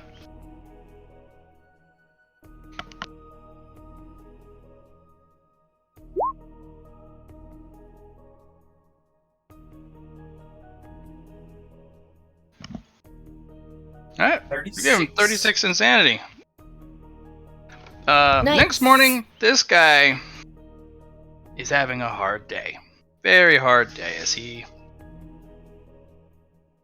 really lays into the workforce. Eventually, at one point, he grabs the whip out of one of his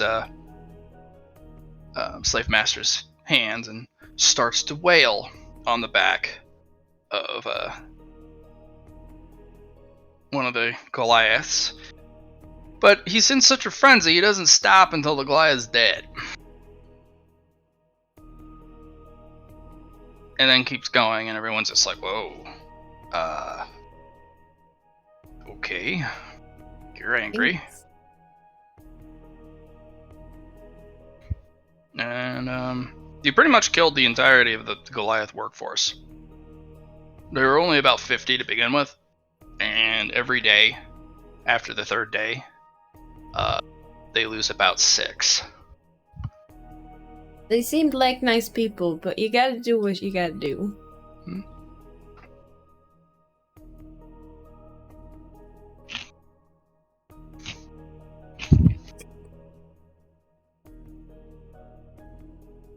Yeah, so that guy's not there, not working. Yep.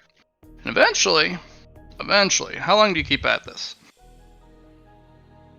Because you're 3 days in. Oh, that 4 now.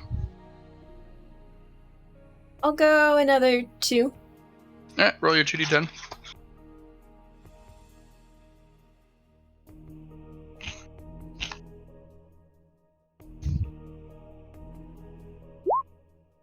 Five more.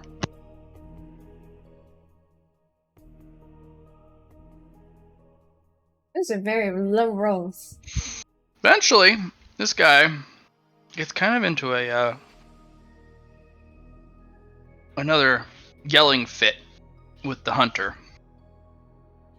and he actually strikes the hunter across the face.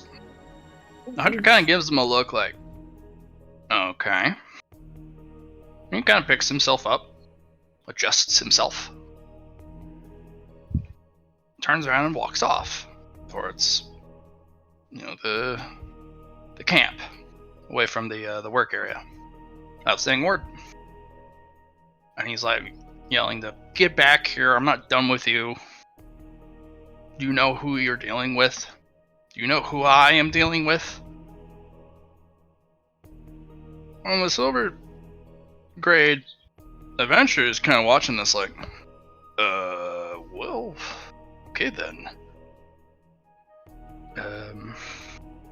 And then when the hunter successfully leaves, the portly fellow turns his ire on whoever is nearest, which happens to be the adventurer.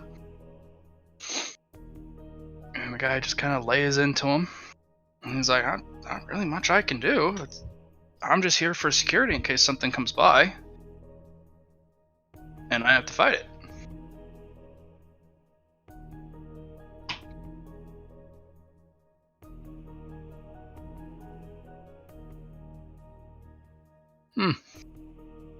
Things are not looking so good at the burning quarry. Excellent.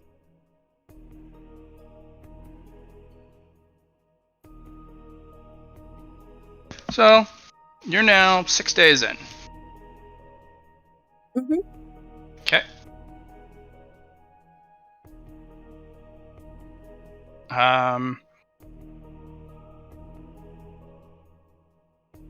Do you want to stay any longer?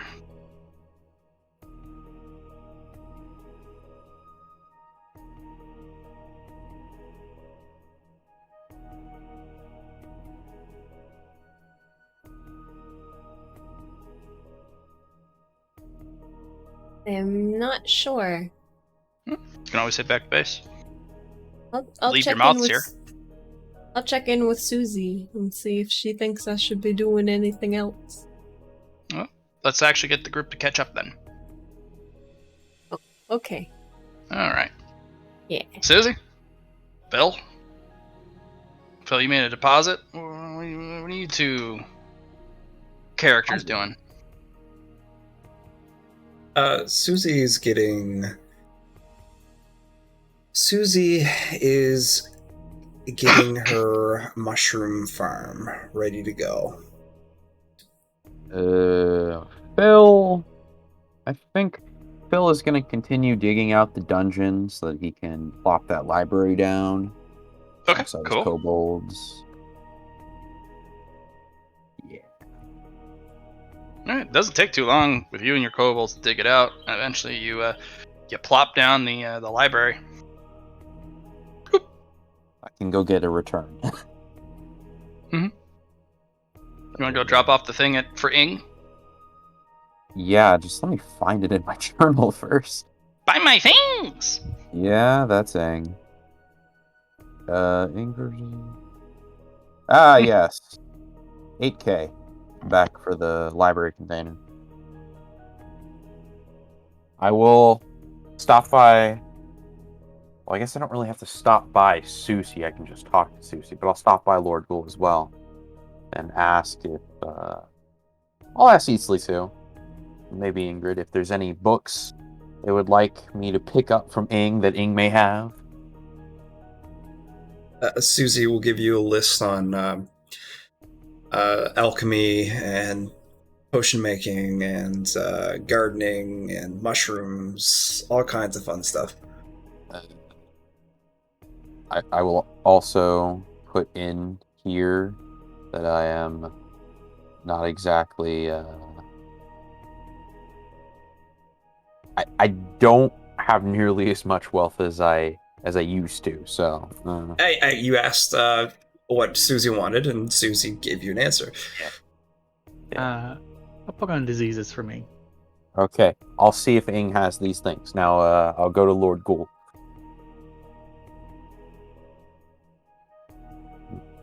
Ask if he would like, or if he has a list Nope. of books. No? So he looks up from his laborious task of drawing the inscription of the array circle. He'll look over. Oh, thanks for offering. No, not at this point. Okay. I will mostly empty my subspace normal bag. And yeah, I shall go find Ing, wherever that is. He's at the Oasis. Oh, still there? Okay. Watering hole. Buy my things! Ing, I'm here to return. Oh, hold on. Gotta do the voice. He'll hand you the money back for returning the cage. Okay. Buy more things! Yes.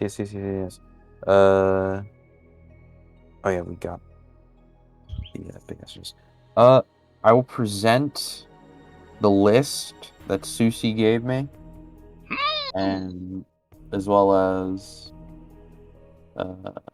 ask about any books on diseases that Ing may have. So it's like I just want to see what you have for the next time, so I know what to bring.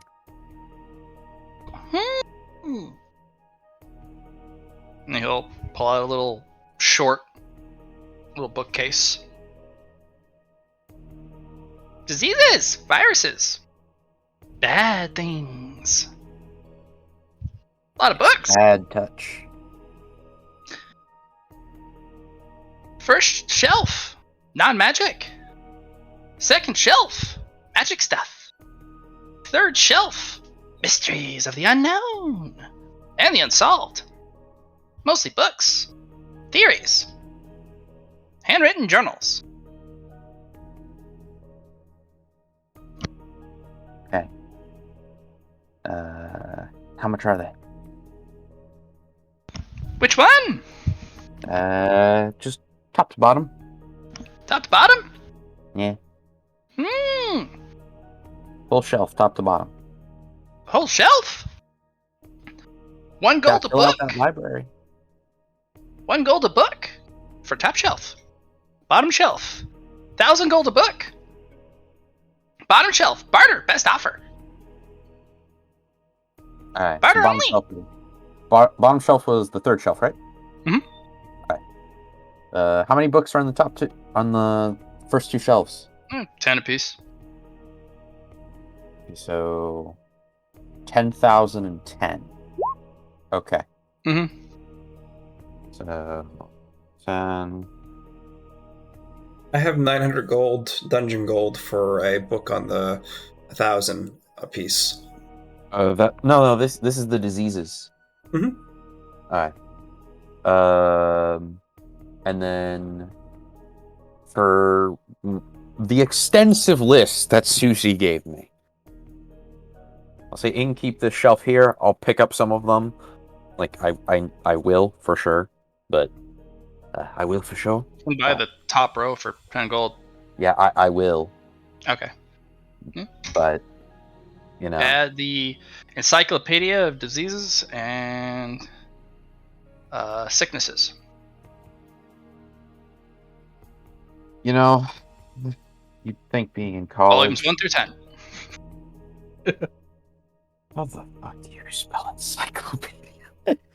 Google it. I am. All right. As he kind Okay, of looks there. at the list. Large list. Lots of money. Buy these things. As he pulls out several different bookcases. Encyclopedia Book on of what? mycology. Got a few.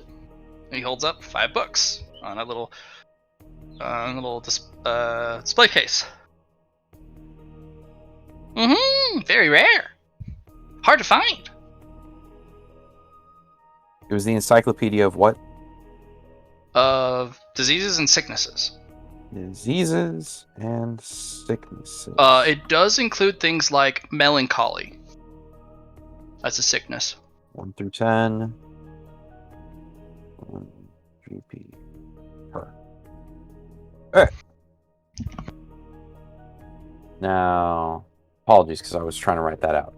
So this is the He's other got set. a bookshelf of alchemy stuff, potion stuff, farming, plants, and of course, mycology. Susie will Mushrooms. say mycology is top priority. We will prioritize them in how Susie would like to prioritize them. Buy my things. Well, how much for the... Is it an entire shelf on mycology or just one book? 5 No, books. there's 5 books. Okay. How One's much... in a display case. Okay. How much for each of them?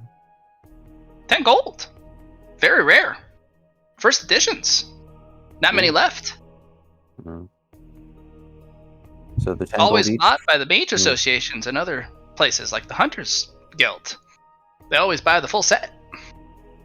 Not many in print. Not many in print. That's why Alright. it's so expensive. So, 4 books for 10 gold apiece. And then the last one is a bartering one, I assume? That one is barter only best offer. Okay, so 10 gold This each. one is 100. the only book of its kind. Ooh.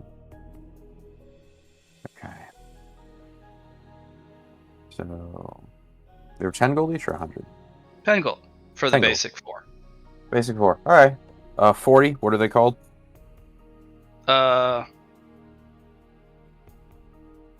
First edition mycology series. Mycology is MYCOLOGY. Ecology series. Volumes First 1 editions. through 4. Yep. Volumes 1 through 4. 4. There's only 4 volumes. Yeah, 10 GP. That's done. And the last one is barter. Okay. Sushi, do you have anything that you think Ing would like to barter for this? Because I don't. The book is merely labeled fungi. That's it. The one in the display case. What's the title of it say, Ing? Fungi. You said Ing says it's called fungi. That's it. Because Phil can't read. Yet. What about the black bolts? from the crossbow of Black Lightning. Can be part of the trait, though. Not enough. It's one of a kind. Talks about things people have only thought of seeing, or supposedly saw, and has studied them. Very dangerous stuff. One of the only books that actually talks about magical fungi.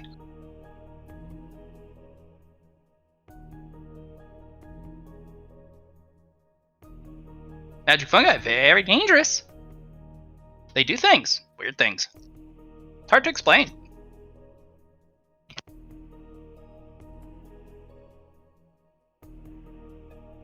Yeah, I don't. I'm looking through my inventory. I don't really have anything I could trade for this.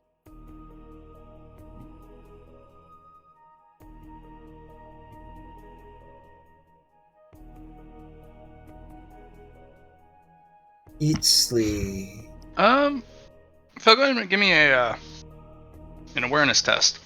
Awareness. Awareness. Awareness. Any environmental modifiers I need to be aware of? Okay. The word fungi glows and shimmers in a kind of a miasmic gold, just like the way the sheet of paper for the skill the skill set that Susie made. When it's the full truth and full completion, the text, especially if it's on specific paper, turns bright gold. Hey, Susie.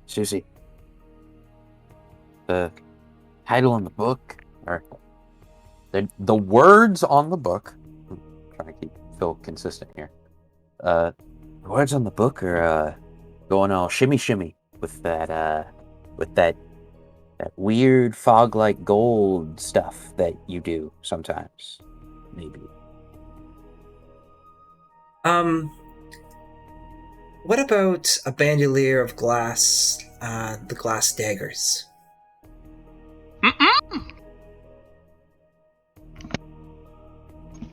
Knowledge for knowledge is best price. Best trade. Knowledge for knowledge, eh? I should clarify. Are you here with me or back at base? He's back at base. He's talking to you with the friend network. Okay. And he will kind of do a little jazz hands type of thing. Wiggle the fingers, and the front page of the book will open. And every page in there is gold. Hey, Susie. Ing's doing a weird jazz handy thing. Get a what? Sorry? Going all... Shaky hands. Ing's Wiggle doing all... fingers. A scout book? Wiggle fingers. The book opened. All the pages are gold. I don't have anything that can... knowledge-wise. I've already given away my knowledge thing I already had. Wait, maybe. Ing. Mm-hmm! I will trade you this book for knowledge on why the wind goes whoosh, why water is wet, why rocks are hard, and why fire is hot. I already have that. Oh. Several dragons have told me. And he will pull out another book. It's called The Way of Things. Written by dragons for dragons. Damn it, we are becoming predictable. He will open it up and gently move the pages. See? Right there. The Desolator has his own his page on here. There are several different kind of ruminations as to all these theories, and there's at least 100 different dragons who have put their opinion onto the way of things, and it's not just the four elements. It's there's a couple of them are like why the way humans are, why humans are stupid, why we are mighty and others aren't, why we're just better. Why green is a stupid color. I was waiting for. I was like, okay, this seems a little too serious. No, for me. why Like, red is a stupid color, green's the best. Yeah. So I was like, where's the childish arguments? Come on. Oh, it's rife in there. It's actually kind of like back and forth, almost like a text group, but it's like strewn over multiple different pages. Yeah. Eatsley, Yes. do we have any books in the treasury right now? We don't have any books. I didn't think so. I don't think I can get this right now. If he wants knowledge, Yeah, I no, might- we can come back to it. if he wants Notch could knowledge, buy it. Notch could buy it. I might have some knowledge that he wants. Well, Notch would have something that they could make. Or maybe even your Master Galt might have something that he could maybe put together. But it would need to be the equivalency of... that's nearly a divine object. Because all the information in it is truth. Thoughtful, correct, truth. I don't need to get it right now. It's something it's good to look forward to try and get something, but You have the other books, they just don't talk about magical stuff. yeah. And he does not have the intermediary book that would talk about magic fungi. That's fine. He only has the two far extremes. Man's just like, nah. I don't take the middle path. No, it's just he's out of stock. I roll randomly sometimes to see what he's got, depending on how esoteric your asks are. And sometimes I get wild rolls.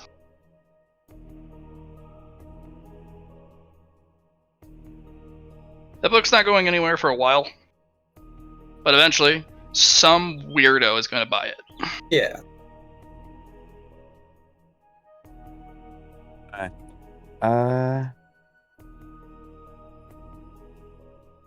Okay. Well, I guess we'll just leave that for now. What else is on that list, Susie? Well, you can get some stuff on cooking. Okay. What do you got on cooking? Ing? Pulls out 4 bookshelves of Oh boy. like thousands of books. A lot of them are on specific cooking techniques, cookbooks, recipe books, cooking techniques books, regional cuisine, location of spices, and how and what to cook in those regions. Like all handwritten accounts, personal novels, a lot of cookbooks. Holy crap, a lot of cookbooks. Like 500 different cookbooks. Oh boy. All written by humans and monsters. So, Susie, we may have our work cut out here. There's quite a bit. The cookbooks are 5 silver apiece. The normal ones. What was the conversion rate again? 10 to 1? 101. 100 to 1? Okay. 101.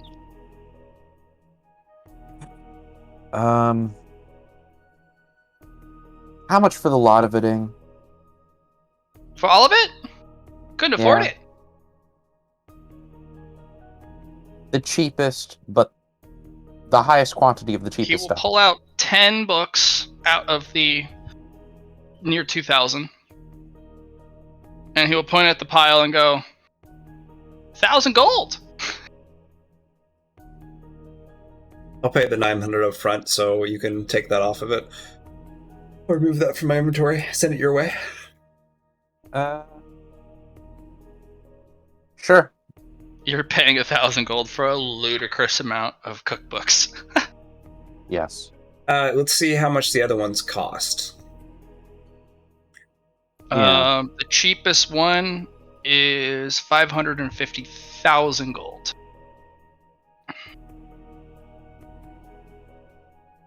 Yeah, no. We got items. The though. last 2 are barter best offer. Okay, what are the last 2? The last 2 One of them just says how to cook anything, anywhere, with anything.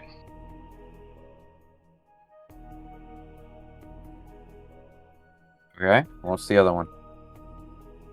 The Path of the Supreme Chef. Oh boy. Let's subtract 100 right now because we're gonna get that first bundle. The cheapest one so far is preparation of difficult and exotic materials or food.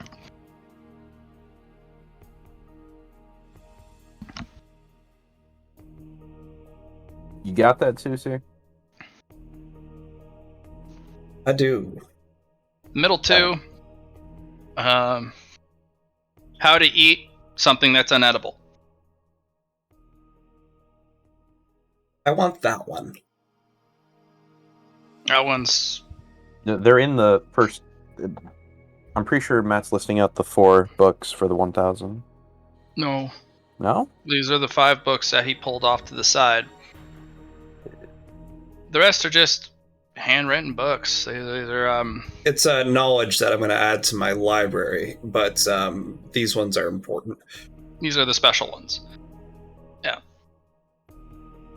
So these are not the 1,000 gold ones. Okay. And then the third one is how to make the most of nothing.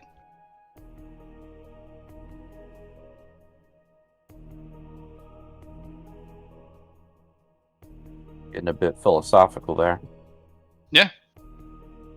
All cookbooks.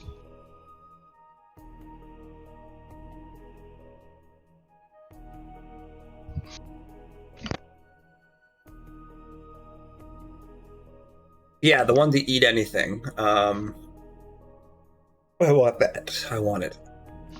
He would do a trade for it, but it's 2.5 million gold for it. 2.5 million gold, eh? Or something worth about as much. You know, no one walks around with that type of money on them. Yeah. These books are particularly popular. The Path of the Supreme Chef is a skill book. It's a one-time use. Mm-hmm. It is not you cannot give it to someone else. Downside, if you fail to acquire the skill, right, you lose the book. There are only 5 of these on the continent in circulation.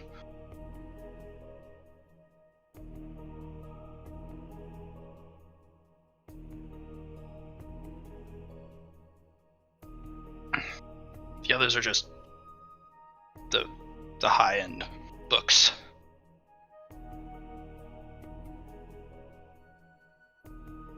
Well, there you go. Thank on it. Anything else, Phil?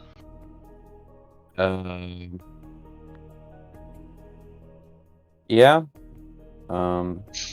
As you start to grab giant piles of books, put them in your dimensional storage, and it just gets shipped over to Susie. Yeah, I'll put down 10k for those books on diseases. Okay. The whole second shelf? Okay. Alright, well, hold on. I should ask this first. Eatsley, do you have anything that you can contribute to make this a little cheaper on me? Yes. I have exactly on me right now 1,200 gold. I'll meet you halfway. I don't think you understand what that means. Not 12,000 gold, 1,200 gold. Oh, my bad. Okay. Nah, man. I'm not gonna make you spend all of your gold on this. Well, also, I haven't taken anything out of my bank account. So my bank account's about to re-up on my withdraw. That's right. Whatever you want to put in. So, I'll pay you back. Sure. Okay. We'll just say to make it easy, I'll pay 10k, you give me 10k back later. Okay. Yeah. Yep, these are magical diseases and sicknesses.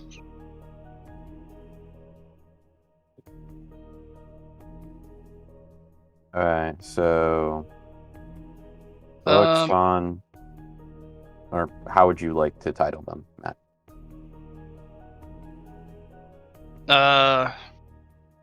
The Magical Disease and Sickness Anthology.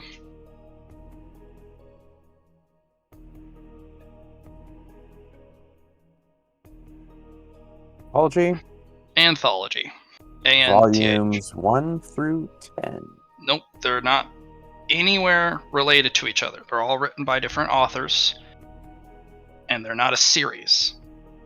Right. It's an anthology because it's a collection of a comprehensive umbrella of different perspectives, different people, and all of their specialties and special knowledges and experiences in this book, in those 10 books. Any other knowledges people are looking for? My things! Nope, not me. You guys are going to have one of the most comprehensive libraries, just as a bunch of monsters. You'll be sitting in your parlor at one point going, well, I read this. Oh, well, how? Indeed. Speaking of, could we get like a publicly available like sheet to put all of these books on? Mhm. Call it the library. Or something like that.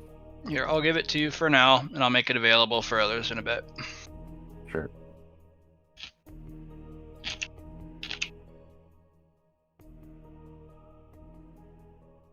I'm gonna categorize them by how There you much they cost. Excuse me. Books. Okay. Yeah, I labeled it very On the nose. on the nose. Yeah. Alright, copy. Buy more things! Paste. Get rid of library because that's no longer relevant. Fill it out later. Put the notes in your journal as you've been doing. And when it is, when you're not in the spotlight, then go do that. I don't know. I just copy pasted it. Well, there you go. Hot alright. diggity dig darn. Yep. Look at you go.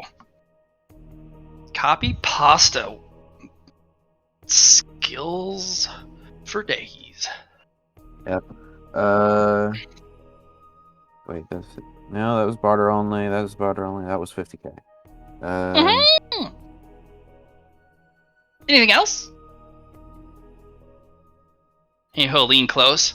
Psst, psst, psst. Hey. What? Buy more things! I see what you did there. Okay. Yeah, you did. You're like, yes, of course. Buy more things. How could I have not known? Yeah. So, does he have a, what the hell was it called? It was a something for a dungeon. It made the room cold. Fuck it. You know what? Does he have any more mining equipment? Yes, he does. All right, how much? He has not made a trip to the mountains, but he has a bunch of dwarven mining equipment. Oh, okay. I'm not sure how he gets this stuff. I don't question it anymore. It's just. Oh, go ahead. You have a secret to tell him, right? Yeah. The secret is there's not just one ing, and there's multiple ings that are all simultaneously using the same bag of holding. Interesting. He might be onto something. Interesting. Anyway. Dwarven mining equipment.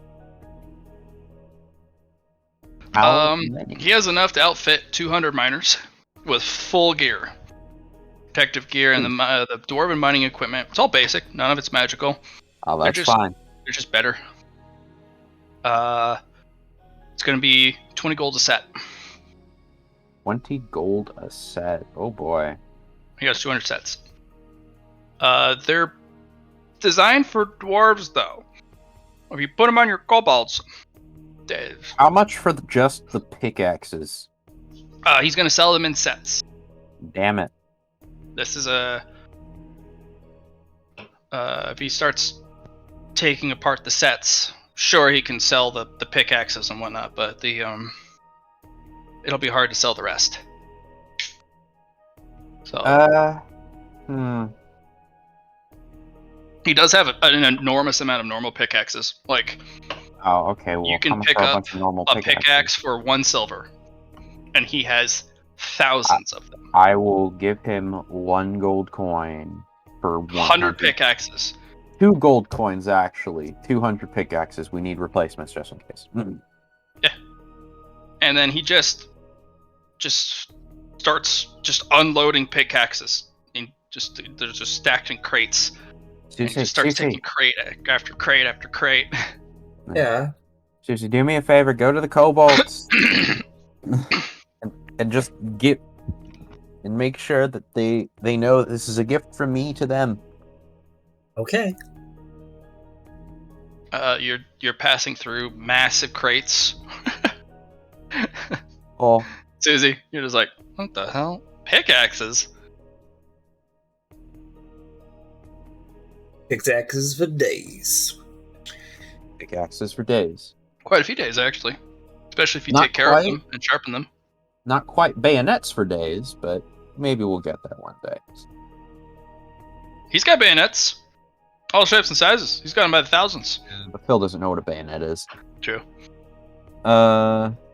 Does he have hard hats? He doesn't know. Phil doesn't know what a hard hat. Make me a list. Unless you have some very important other Oh, things. no, Because this I is know the last thing for me. Last thing? Yeah, he's got Yeah. mining helmets. He even has it so that you can put a little candle in the top. And it has a reflective little dome. Or he's got the crystal ones. The helmets are a silver apiece with the candle light. Or you can get the special ones for 3 gold apiece, and you never have to re-up the candle because it's got a little crystal in it. Small size, low grade, light element crystal. And it's a flashlight forever. Hey, Matt, I don't know how to tell you this, but I believe my kobolds operate on a sweatshop economy. Yes, they do. So we're going with the normal ones. Silver apiece. 200 Okay. of them. There you Straight go. through. You're just like, kobolds are kobolds. I don't need to get them nice things. Fuck that. No, the leaders can have nice things. That way they can aspire.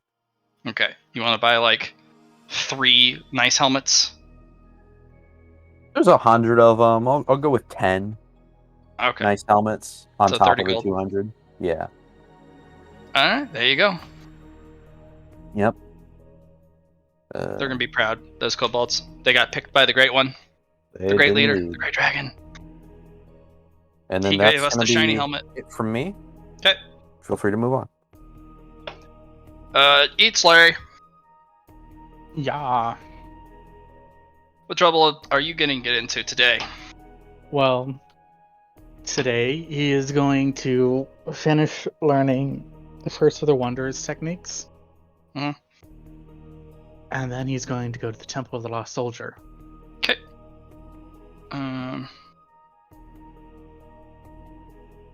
The Wanderer's techniques are pretty good.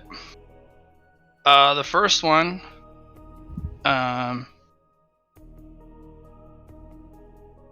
it's called Retrace Your Steps, which is the first technique. What it allows you to do is, if you do not charge, and you approach a target with a half action and make a strike with your second half action, you can use a bonus action to return to your original position as you kind of flow and shift backwards. And you kind of make these circular sliding motions with your feet.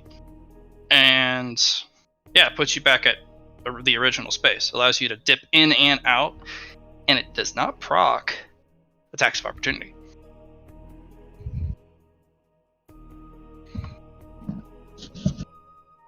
It's wild.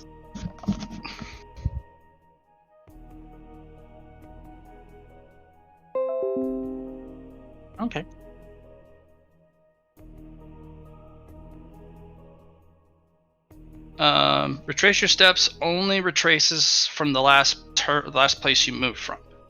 That was a half action of movement. So if you stay in the same place for 4 turns and fight it out with a guy, you can always retrace your steps as a bonus action later, as long as you have not moved. Okay. If someone's occupying the space in which you retraced into, you will stop in the next available adjacent. But if you move again, and you use anything that's not a half action of move, retrace your steps is not usable. Although, looking at the second techniques and the third ones, that may not be an issue later. Maybe a scrutiny test as you kind of look at the techniques. And we go. Huh. Yeah. Can I help with this? Sure. Do you have scrutiny? I have perception, though. No, I don't think he's gonna pass with only a plus 20. Ow! Oh, he could use a boon. You got a plus 20, I believe, right? Yep. Yeah. You want to use a boon, you can't easily. Yeah. I'll use a boon. It's not the most accurate or precise techniques. It's not a technique about power. It's not a technique about inflicting incredible harm or being a badass. This is a technique about movement. Moving, always. How you swing your sword is not particularly instructed, except for how to keep your balance and how to maximize how well you can move. Most of these techniques are not meant for sustained combat. They're meant for quick skirmish clashes, and then you're on the move again. And it also works really well in large-scale engagements, where it's one versus many, or many versus many. It's even more terrifying in a one-on-one, because you're always in and out, and that guy just can't seem to get his hands on you. It's very cowardly, almost. It's like, can't catch me. Bap, bap, bap, bap, bap, bap. Can't catch me. It's like you're trying to give me a tag. Yeah. It's really goofy. And with that, Isu started making his way towards the Lost Temple of the Soldier. Okay. Let me take you over there. I built the map for it. Nope, that's not it. No. Nice map, Yeah, that map. That's an old map. Love that map. Anyways, this is the Last Temple of the Soldier. There you go. Hey, look, I made a map. So cool. Let me grab your tokens.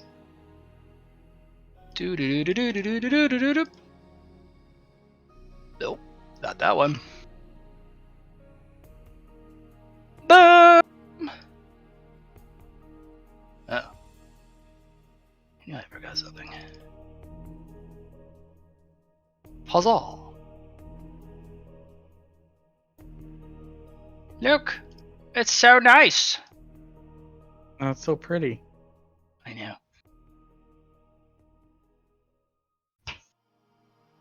There you go, my friend.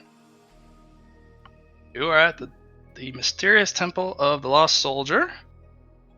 And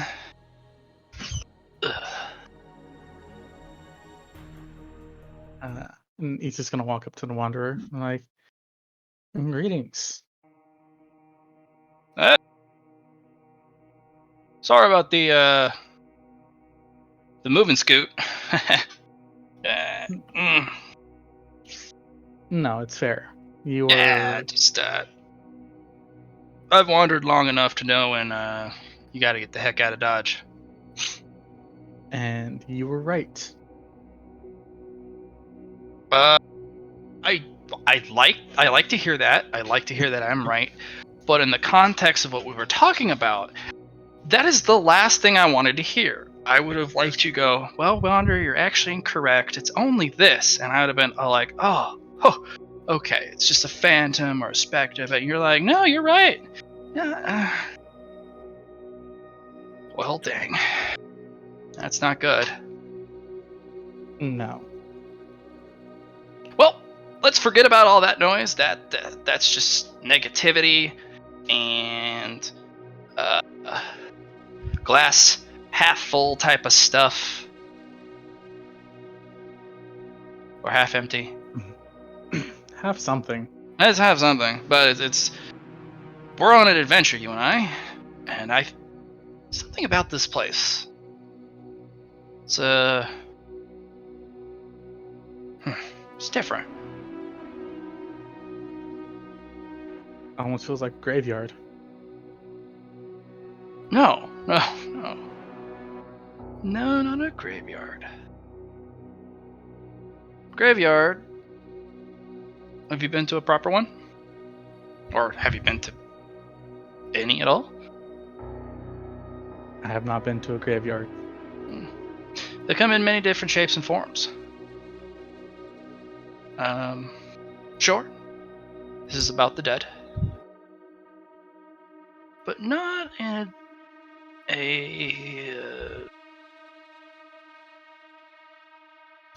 it's like an honoring, a remembrance. It's different. It does not give me the what I call the heebie-jeebies.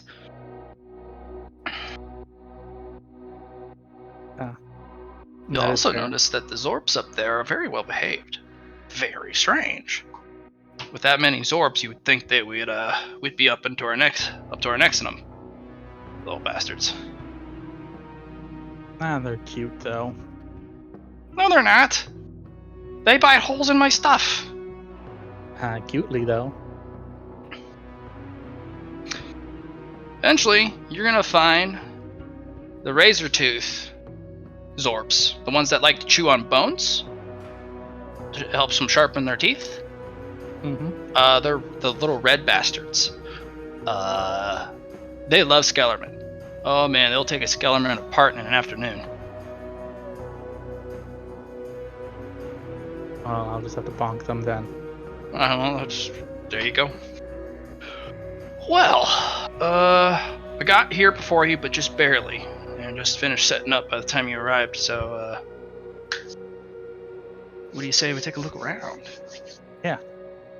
You, show me the statue that, turned blue? Yeah. And, because we weren't near it, I think you said it was going to be this one. Yeah.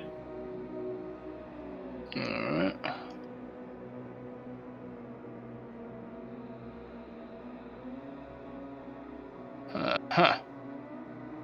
Alright, let's see what we got. It's not blue now.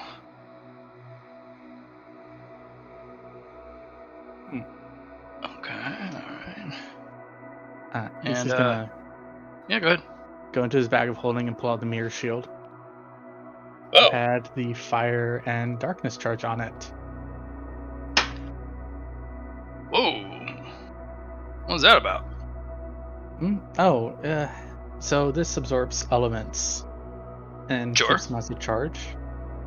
That's... Really? At least that's what I think it does. That's rather intense.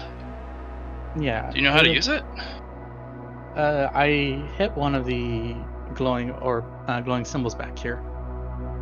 Ah. Oh. And that's pretty cool.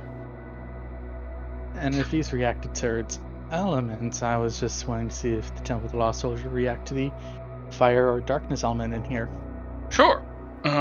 Let's do some testing. Yeah.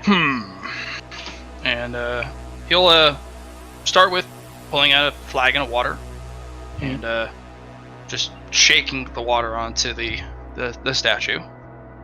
Waits. And you said the reaction was immediate? Yeah. Okay, he will pull out his journal, write down, base element is not enough. Okay, he'll pull out a small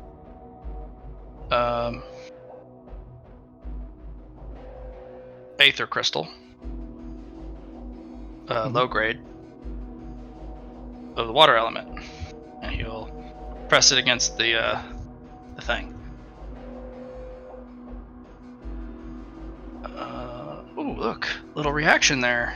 See the Yeah. cracks and crevices, a little glow of blue? Just Yeah. very faint. Alright. Puts that away, pulls out writes down it on the book. Needs magic. Okay. And he'll pull out a large aether crystal. High grade. Touches it to the toe of the statue. And the whole thing lights up. All the crevices and cracks, but it doesn't move like it did before.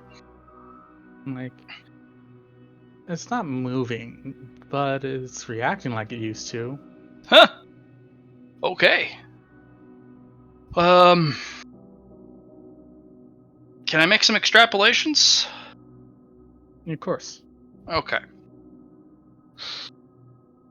Theory. I've done some wandering. I've come across the Temple of Nareem in its heyday. And it was beautiful, and it was a sanctuary. And I had come across it years later in its desolated state. You guys transported that water, didn't you? Yes. Okay, and you walked it right by? Mhm. And that caused it to flare up. Was it brighter than this? A bit brighter, and then it turned. The head turned or the whole body? Waist up? Okay. Did it shift its feet at all? Was it able to like pull its, shift its feet, or was it just a twist? It was a twist, though I Okay. could not tell from our distance. Okay. He scribbles in his notebook. Okay. So let's try and identify the elements. What do you think? So, water here. My guess would be it's either fire in the across. either in the opposition or it's in the element kaleidoscope formation, which is earth, wind, water, fire, wood, metal, light, dark. Well, if it was in the elemental kaleidoscope position, be earth, wind, water, fire, or earth, wind, water, fire. Water's too far in. Okay, yeah. Okay. And he kind of looks down the way. Why are there 10? I don't know. Alright. Well, as you guys go through it, and Wanderer has each of the core elemental crystals.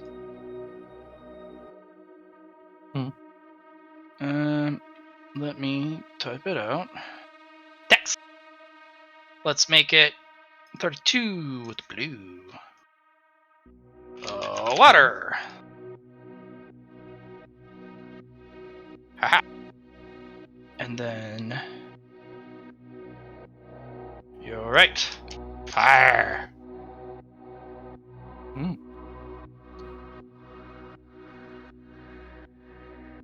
And then earth and wind will be the natural oppositions. Seeable. That's not seeable either, damn it. Nope. Wind. Oh.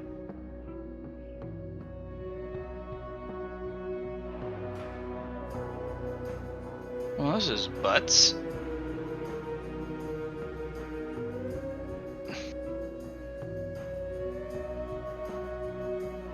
I'll just pick a random color.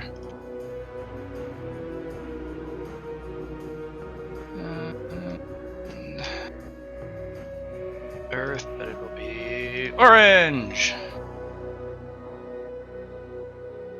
There we go. guess that'll just be normal. Alright, and then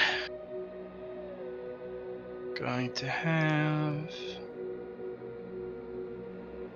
down her.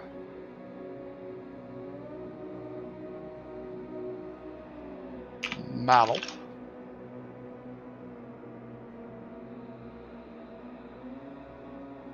Opposite metal is wood, correct? Yes. Wood. And then you get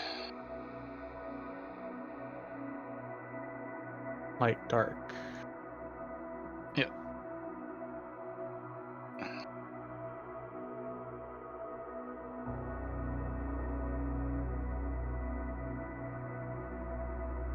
Eatsley, you have a chaos gem. I do. You should see if that's it.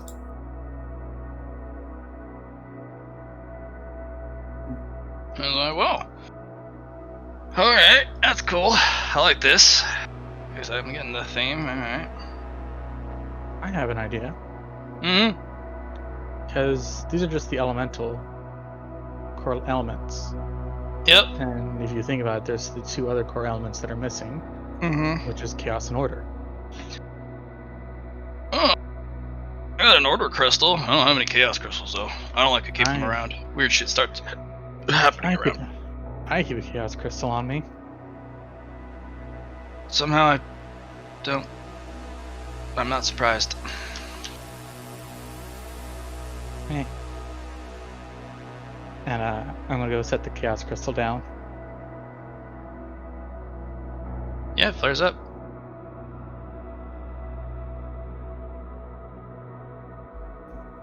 And then I'm gonna sound like, what do you mean you're not surprised, says Mr. Order. Mm. Hmm. What? I'm just not surprised you'd walk around with a chaos gem. Seem the type.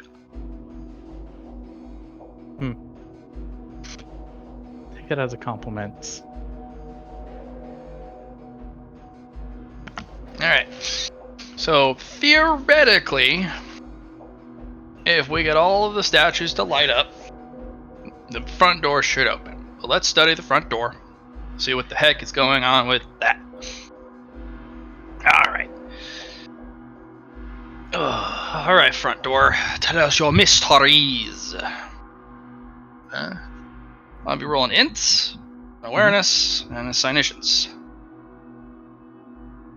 Well, you know what? I'm If you have lore history, or scholastic lore history, you can use that instead. But I'm gonna have to buy Psyniscience. You don't have signy science? No. Yeah.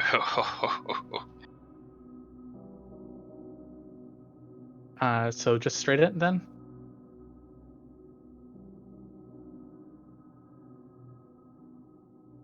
Straight ins. And- Let's use a fate point. Alright. You are close. I'm going to leave that to you. I will use a boon to pass for now.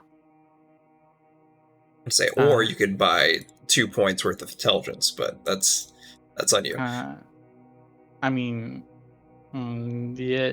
Give me a moment. Let's see how the rest of the rolls turn out. Mhm.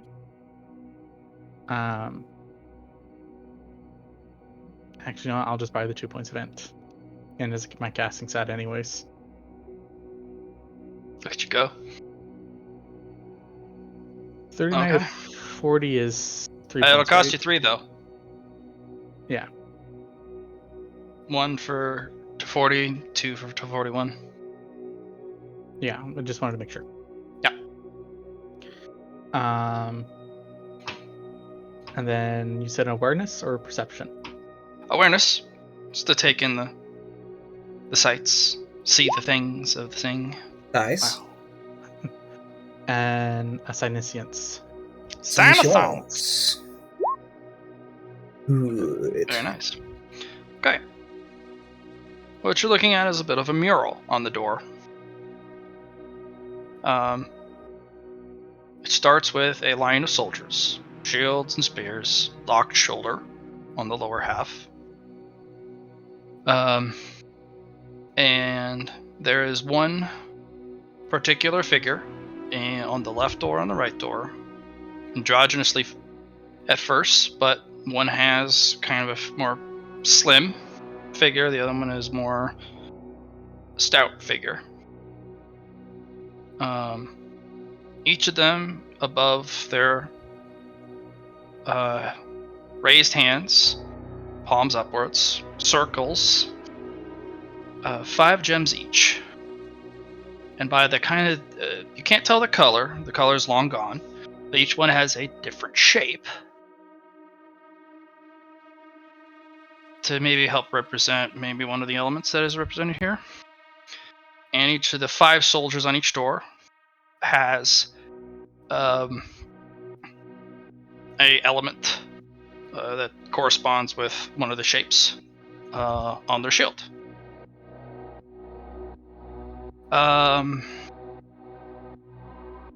But there is one figure that's half and half on each door, and it's kind of a kneeling soldier, worn and weary, shield leaning, spear leaning, kneeling supplicant.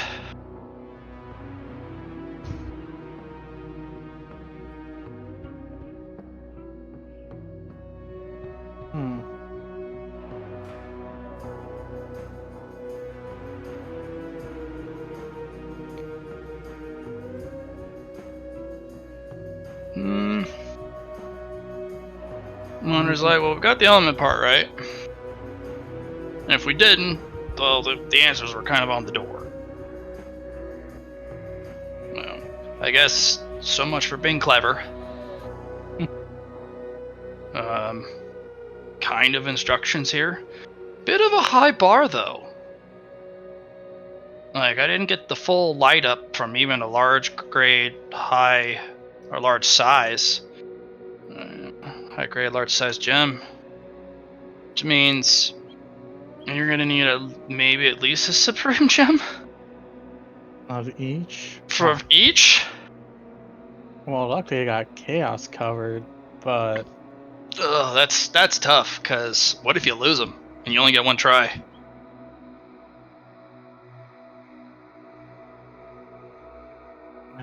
that's Probably fair. one of the most expensive dungeons ever, if it's a dungeon. I don't know what it is. And also, if they move, if you bring something extremely powerful, and it doesn't seem to need to be a gem, it just needs to be the presence of something of that core element. Of that core element that is extremely powerful, such as a water spirit. So maybe, hey, go touch the earth one. Yeah, and it's just gonna run over and touch the earth one. It faintly lights up. See? You don't need gems. You just need things of incredible power. Of a specific element. And you're a singular element. Yes. So, there we go.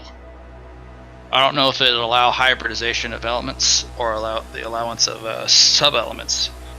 But if you get entities instead of the elements,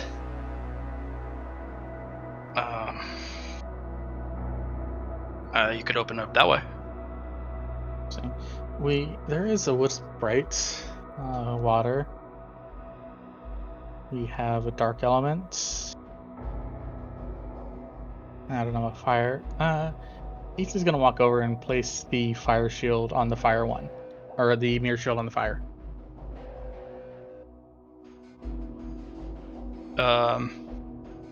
Does not flare up.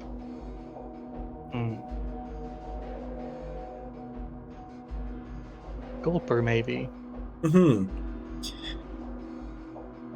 Gulper's fire and earth, because he's a basilisk too. Yeah.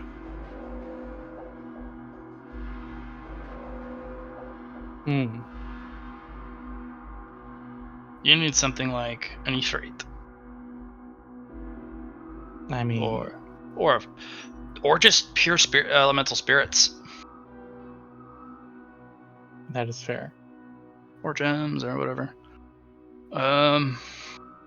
Or a wish.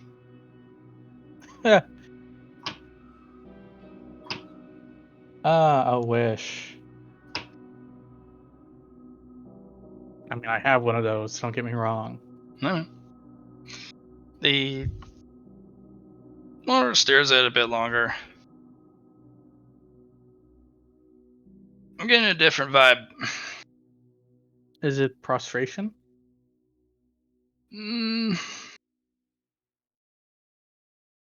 No. This is far more complicated. So, no, this is far more complicated. Actually, fourfold more complicated. Okay, so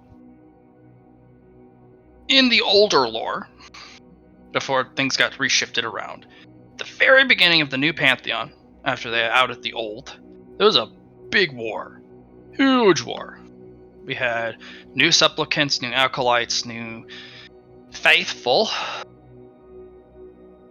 fighting the old protectors of their faiths. Big old crusade type stuff. Millions died. The monsters, they actually got involved too. Actually, it was kind of everyone was fighting. Very chaotic times. But there are 10 Pantheon members right now. The humans only respect 4, maybe 6 of them. But there's 10. 1 or 2 are kind of forgotten, or they don't get the respect, or they fill a role nobody really likes to think about. Like Zeke. Yeah. People really don't like to think about death and brutal fairness. The only thing they respect about Zeke is wisdom. So, technically, back in the day, during this time, there were 10 new members of the Pantheon, and each of them represented, in some part or fashion, an element that was theirs. Which means this door can open to different places depending on what you bring to bear to the statues. And you also need to be faithful. That's the last element, faith. So, to bar a single person from having the highest honors,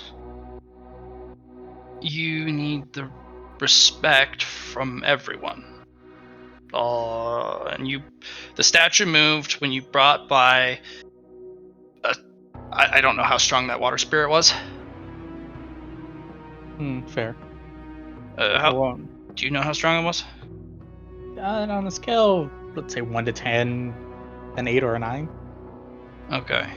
What does it do in the temple for you guys? It speaks to us. It's our medium to Noreen. It's a medium? Oh, okay. No, that's a 10. Okay. There are very few spirits who do that, and can handle that type of direct connection to divinity, and be okay. That's a 10. Okay, so if you can get the statue blessed by the gods of their statue, the statue should fully move and do something wild. And then through proper prostration and the magic words or whatever ritual, or present some offering, the door should open to different places or different things inside, depending on what you do with the statues. So if you get them to light up to the bare minimum, you're gonna get, and you perform some obeisance or respect, the door will open, and something will be inside. You may have a micro dungeon, maybe it's just a single chamber with something for you to gain. I don't know. But this has to do with everything about the gods, the old war, and the remembrance and respect of all those fallen in the war. And there's a huge thing involved here. If this ends up being a necropolis, I'm out. I'm not doing another necropolis. One was enough for me. Never again. You act like the Fortress of Tyr was a bad thing. Oh no, that was not a necropolis. That's a tomb. But it's not a necropolis. It's not big enough. Not enough dead. No. There's only... It wishes it could be.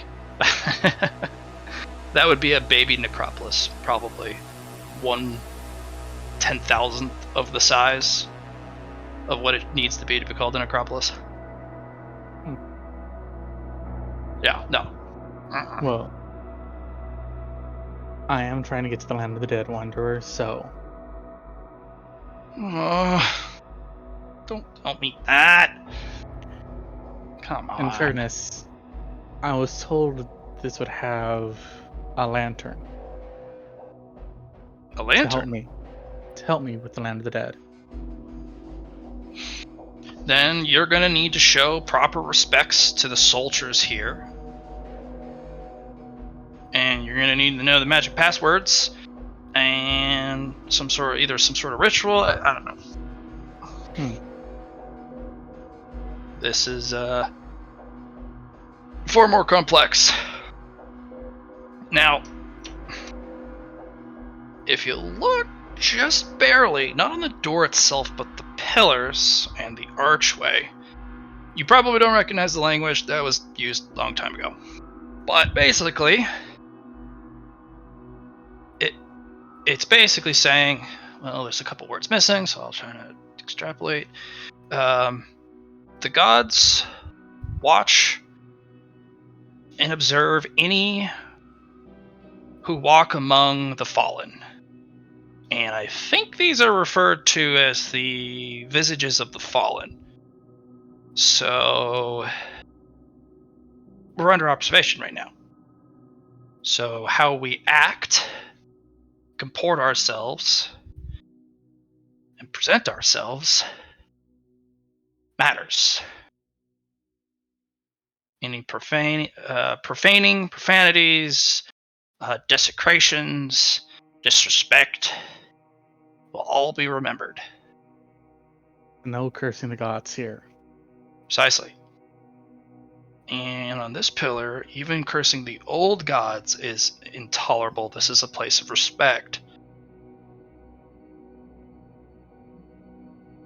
So he kind of kneels and to the very base of one of the pillars, wipes it off, kind of reads it, does this weird crab skull sand shift, he twists his knees and his ankles, and he slides all the way across to the other base pillar. It's the goofiest thing you've ever seen. But he doesn't have to walk. And he wipes that off. Okay. That's why we're safe. That's why we feel at home. That's why we feel sanctuary here. We've done no wrong. Yet. So, this is actually really interesting. But before I give you the answer, I want to play Can You Guess Why? Sorry. One of my favorite games. If I had a guess, it is because Marine passed by and is actively watching this area. I'd say no, because all who come here are given the same respect, no matter who they are, monster, human, or whatever, except for demons. Demons are a big no. These things will get up and murder any demon, or try at least. At least that's what it says on this pillar. The other pillar, all are given the same respect as long as they come to pay respects. The moment it isn't, you are not welcome. So that means no harvesting this dungeon like they do the other dungeons. If it is, I don't even know if it can be classified as a dungeon. It might just be a temple. Yeah, let's just call it a temple. Because if we get it sunk into our heads that this is a dungeon, dungeons are sometimes synonymous with valuable things within. So, temple. It means they can't do what they've done to Cali recently. Because if they try and do that to Cali and turn this into a prize area, they're going to get the displeasure of not one, all the gods. All 10 of them. Or 20? Well, you said the old gods were also worshipped here as well. They're not worshipped. They're just not to be profaned. The war is done. They have fallen. The new have risen. Let us remember our soldiers who fell. But let's not profane and bring down those who were not victorious. The gods are kind of like that, I've learned. You know, we won. You can, but just remember us and ours. Don't bring them up, even in profanity. Or to curse them, you know. It's more insidious than you think, because if you don't talk about them, even in cursing them, it means their names are less said, and over time those names are forgotten. Because saying their names helps you remember them, even if it's in a negative light. I see. Yeah. I couldn't think of this stuff.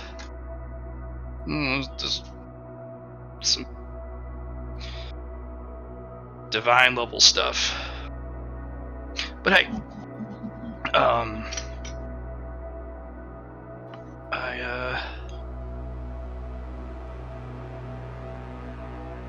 think it's pretty cool. It's the first time I've actually found a temple in a long time that wasn't some sort of living creature was masquerading as one, or a temple masquerading as a dungeon, or as a hybrid. Because yours is going to be a hybrid. Yours is an actual freaking temple. Like, that resides within a dungeon. That resides within a dungeon.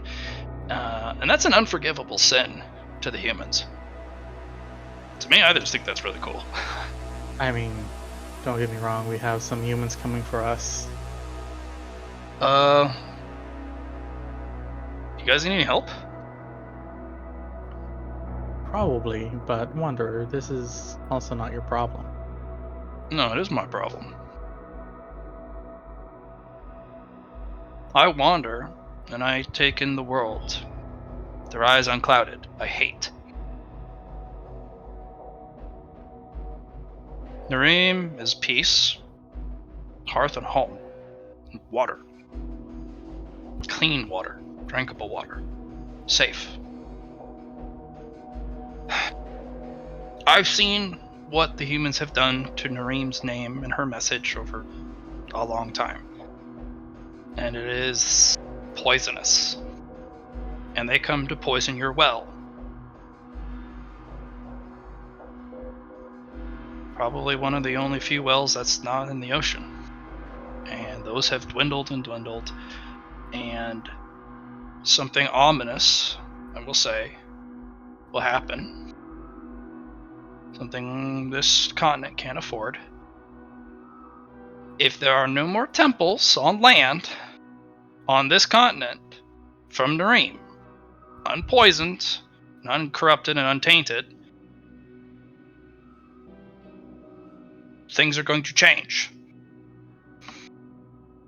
People can't see it because they're too biased, and they don't travel. They don't wander outside their bubble. And they don't make multiple circuits like I have to see what's changed. I wander this whole continent endlessly, so I see everything. And I make enemies of no one if I can afford it. Well, Wanderer, Yeah. I would appreciate your help. You have it.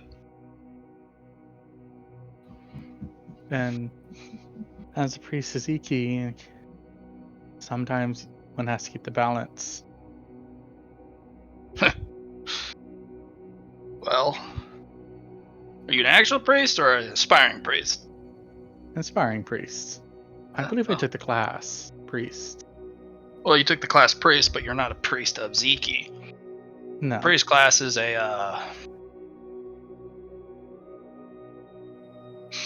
No, actually that'd be right. But you would have to get the blessing of Zeki, and then you would get a class update calling you priest of Zeki, rather than just the priest class. Which is hopefully something I will be able to accomplish. Well, I'm gonna travel for the next 3 days. I'm going to go pull some things from places I've stashed, call in some favors. Now, I'll give you a choice. I can either bring those favors and the things from my stash for you to use in the defense of your dungeon, or I can bring them here to this temple for a one-time thing and see what those doors open with the best we can bring to bear, or at least for the best I can.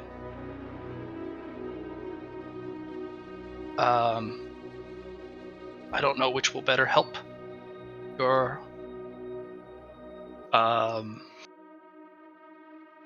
home, but regardless, if they come trying to take your temple, I'll stand at the gates with you and fight them.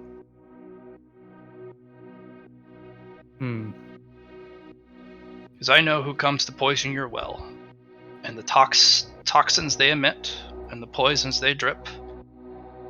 You will never get them out. Ever. And they call them the most devout of Nareem.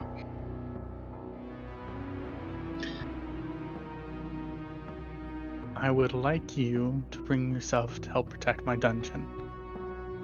Consider it done. I'm gonna leave my stuff here. I think it's safe. I'll put some spells on it or whatnot. Shop will be closed though, but I will bid you adieu. See you in a few. Now, see you later. And he kind of does this weird, takes this kind of weird bent-kneed stance, puts his kind of clasped arms behind his back and leans a little forward, and he does this skating, shifting slide like you would see an ice skater do, but never takes his feet off the ground, and he is just gone like the wind. Every step takes 100. He's so goofy looking. It's like an old man just shuffle sliding. And he's just gonna turn around and give a prayer to the gods and head back to the dungeon. Okay. Actually, he's gonna ask Phil if he can come pick him up. Phil, buy more things. Buy all the things. Oh, I thought I left already. You'll no, it's just me wanting to play more Ing. Oh. Okay. Buy all my things. I'm sorry, Ing. I'll come back when I have money to buy more things. Okay, bring more money. Buy things. Things indeed. Yeah. Eatsley's like, Fel, help! I need I to need talk to to pick me up, Ing. please! Please! I'm coming, Eatsley. I need to talk to Ing. Okay. Oh, well, I can talk to him for you right now. Oh, it's something I should probably do. But I mean, that's also fair. Alright. We will hop back to a couple of the other players. Taylor, I think you're off to get your plumber thing done. Yep. I'll probably just. I'm not sure if we'll still be playing or anything like that, but No, we'll probably end it in an hour. yeah. I'm probably So- Grimold's probably done for the night then. Okay. And I'll hang around and listen until I have to go. Alright, cool.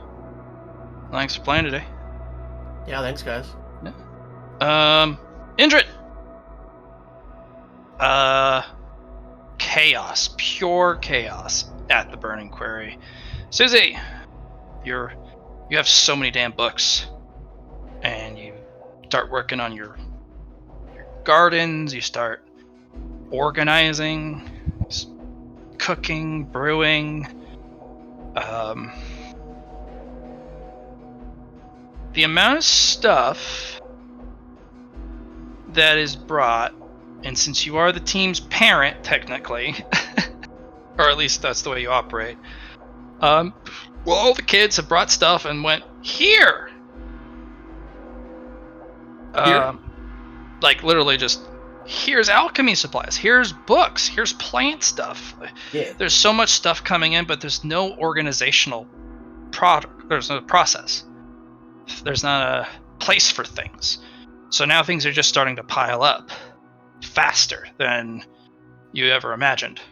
And it doesn't help that massive amounts of mining supplies have just come in. Hundreds of books have come in. Actually, thousands of books, because he bought the whole normal collection of cookbooks. Oh yeah, I have to add those on there too. Do you want to spend several days organizing? So the books are all going into the ones that I requested are going into my memory pals. Okay. That's where I plan to put those. I'm also going to, so anything else though, I think it's probably time to dig out a communal room for, the peeps. Well, there's been a library that's been put in. Yep. There's still space for more books. Do you want to put the cookbooks in the library section instead of just in your head? Because you can't read them all at once. You can read them one at a time, and you would be not that anyone else really cares that much about cooking besides you, but you never know. Who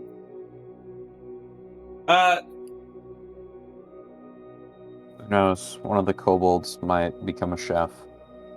They could, yeah.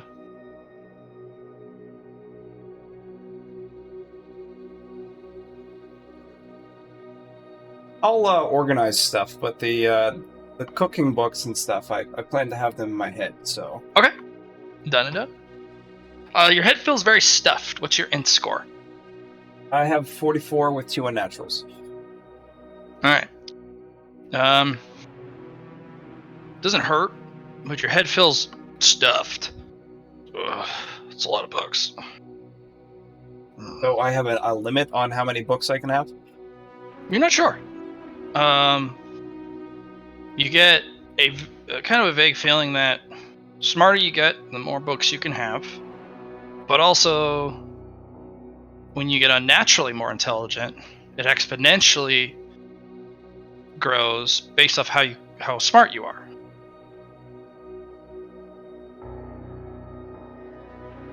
So there's not really a limit. In fact, you could probably have an enormous amount of books in there. It just, pressure would start to build. And it's how much you're willing to tolerate. Right.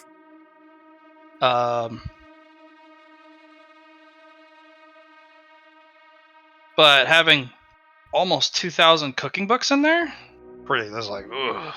And these are not small books. These are multi-inch thick books in some cases. They're, hundreds of different recipes, which is awesome. Like, you have food from every corner of the continent from these books. Recipes. Ingredients you've never even heard of. Like seedy flour. What the heck is that? Some sort of flour. Actually, flour that lives on some sort of mossy knolls deep into the grasslands. And they So have- after I'm done reading it, and I think it's worthwhile, I'll keep it inside my memory palace. Otherwise, I will put it into the library. Sound good? Cool. Yeah, done. As you read them, you put them out. Mm-hmm. You organize, and it's very important because the alchemy supplies needs to be kept in certain conditions, and specifically going through your multi crates of stuff. Yeah. And deciphering the labels and relabeling them for yourself takes days. Because you have to, for some of the ingredients, you actually have to like open the jar and do a test, which you actually learned in your alchemy books, how to test to see what something is. Especially in a unfamiliar lab environment. It's actually one of the cool books you ran into. It's a procedural book about if you are brought to a new laboratory or a new working environment, how to make sure you don't make mistakes, especially if the labeling system is neglected, incorrect, or undecipherable. Mm-hmm. So there's a lot of safety precautions as well about how to actually perform alchemy without, if there is an incident, it doesn't harm the rest of the lab. So it's pretty cool. OSHA would be very, very happy. Yeah. Yeah. So you would be OSHA compliant. And once you've gotten everything beautifully organized, tested everything, found a couple things in your jars that are, we put that in a box. No one touched that. Susie gets a message from Indrid. Yeah, Indrid, you had asked Susie a while back before we had to do some time catch up. What's going on with the fam? Can I stay longer and torment these people and drink in their fear? Or do I need to come home and do something else? Everyone's doing their own thing. I guess I'm gonna stay and fear them, Matt. Alright, we'll do it at 1 day intervals. So this will be the 7th day. Okay. Go ahead and give me another 1d10 for madness.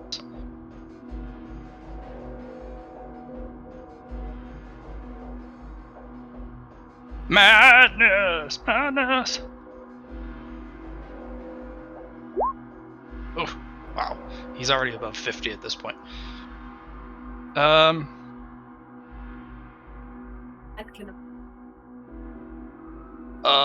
Batshit insane.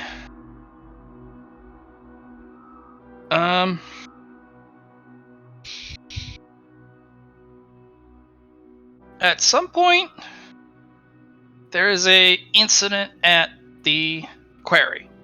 The gentleman has brought a protective ring, so he doesn't need to wear that awful gear. But he brings the silver tier venture kind of follows him, and the last remaining Goliaths are being pushed to make up for the productivity that has been falling ever since you've arrived. And this guy gets personally involved. And there's an incident where one of the pieces of stone is not hit right. And there's a rock fall. The silver tier jumps to protect him, but gets crushed under several tons of molten burning inferno. That's to be him. Yeah. That guy does not survive that. Rocks fall. Flaming rocks Right. fall, you die. Yeah. But he saves the fat man. And he is escorted out. His protective ring has failed. And he is sweltering under this heat. I'm going to make a constitution save throw for a toughness save for him. Oh, okay. Whew. He does pass. So he does not suffer heat stroke. Alright. But he's in and out of the infirmary quickly. Drinks a bunch of potions. And starts yelling for the hunter. Angrily. And he starts...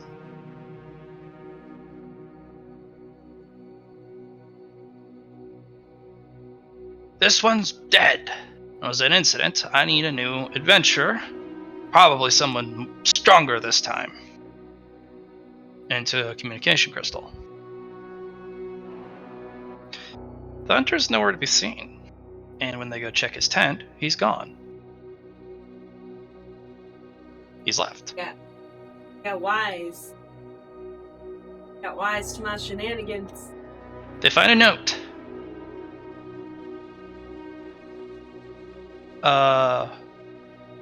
And on the note, one of your little butterflies.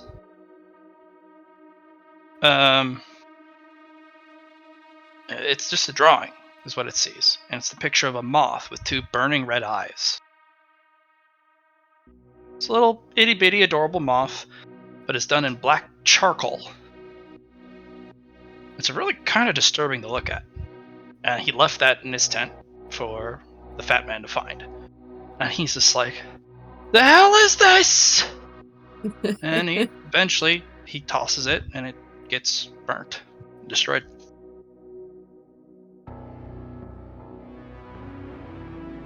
Well, that's a good sign. Yeah. I like that. The hunter figured out what the hell was going on and was like, Oh. I was going to handle it, but then you went and hit me. Oh. Have fun. Sweet. So you're the might of the camp is dead, the fist, the adventurer, and the brains of the camp left. Now it's the fat man, and you're driving him mad, and all the other normal workers. And they are working under non-OSHA approved conditions, and it's deteriorating quickly. Workplace incidents are now daily. I'll probably move my moths from the slaves to the actual miners at this point. They're gonna okay, yeah. Yeah. For the first night, the Goliaths are gonna be able to sleep for once. Some of them continue to stir echoes of nightmares, but now the normal guys are, and these guys are heavy drinkers. They get belligerent. They see things in the dark. Do you ever want to blow your whistle? Because you can have the basically the moths torment the humans, and then you can literally go over to the Goliath camp and just land on one of the shacks and just blow your whistle. They'll never be able to sleep. Not with the nightmares they already have. Sure, I'll go blow my whistle at them. Yeah. It's bedlam. All of them they're very strong, so eventually they just blast out through the walls and the doors, and even the lock door of the huts. Several huts collapse in the process. Everyone's running around utterly terrified.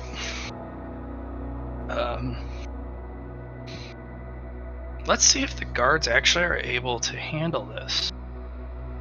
Nope. The guards are feared too. Excellent. There are no more Goliaths that are going to be around. They're going to wander into the desert. Good for them. With no food, no water, with shackles on their hands and feet. They'll be able to handle the heat, but the creatures, Did I see when they died? Did they have a crystal? the Goliaths? No, Yeah. they're humans. Okay. Or they're humanoids. They're subrace, Okay. Well, as they would I be guess I called. don't care about them then. Yeah. They are not monsters. They would be That's like good a to dwarf know. or an elf or any of the other semi-human races.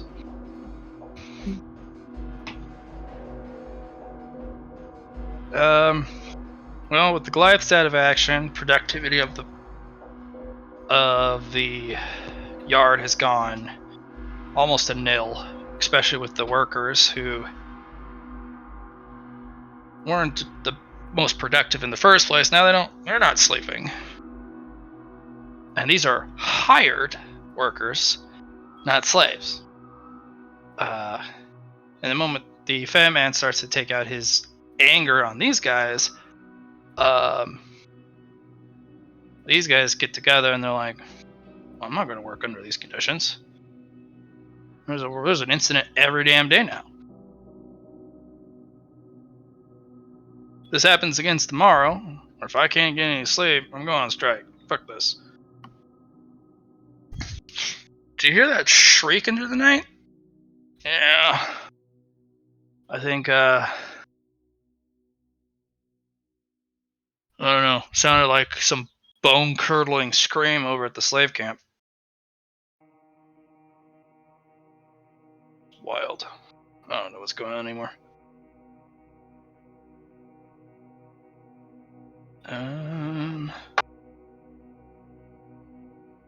You have 2 more days you can stay. There's going to be a recall of all forces by Gaul's orders in 2 days.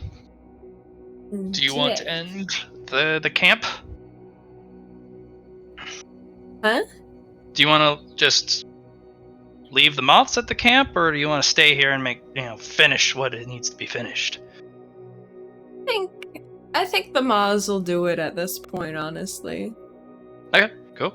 I'm gonna go have a rest, sleep off some of my bone whistle fatigue. Okay. You head back. Your spoopy minions or companions are like, "Yay, you're back! The great spoop has returned!" Oops, more peeps. I am victorious. Show us more spoops!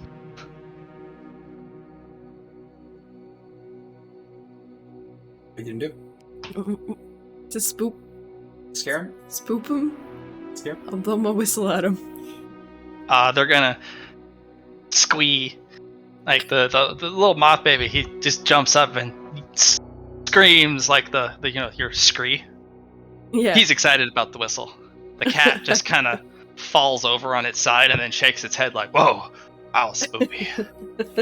And cat just kind of stares at you with those big glowing eyes, and Spoopy Baby's like, "Oh my god, that was the best! So spoopy! The best spoop!" Excellent.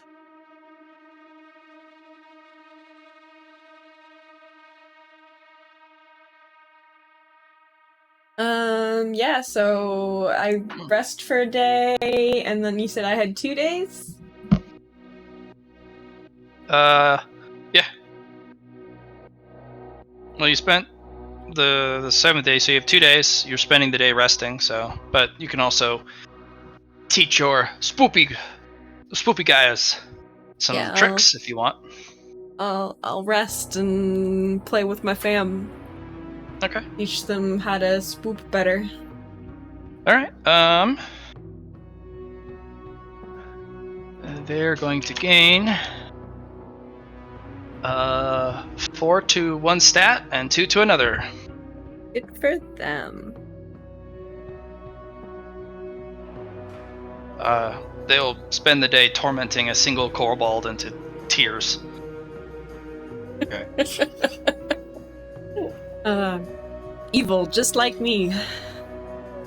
Good for them.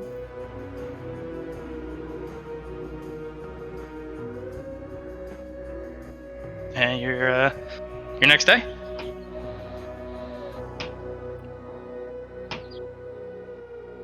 What do you want to do?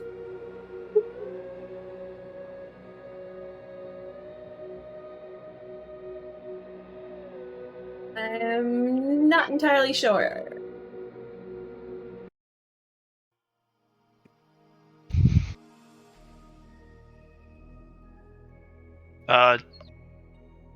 You could just work on a project. You could go dig up the beetles. Gonna do that? You free right now? Yeah. Yeah? Okay, let's go dig the beetles up. I've just been doing maintenance for the last however long people have been doing things. There's also that treasure hoard that we've just left there. We'll get it. Okay. Digging out the riot beetle nest, there is indeed a queen. They've gone into hibernation because they've been sealed in, and they're just waiting for the next bird to hatch to dig their way out.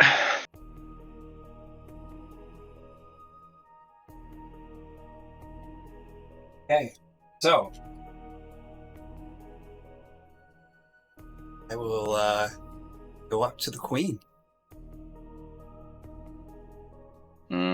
It'll lazily open one of its eyes. The eyes don't really close there, those insectoid eyes, but the film will slide off across it. I'll be hiding in the tunnel that we used to get in here. Okay.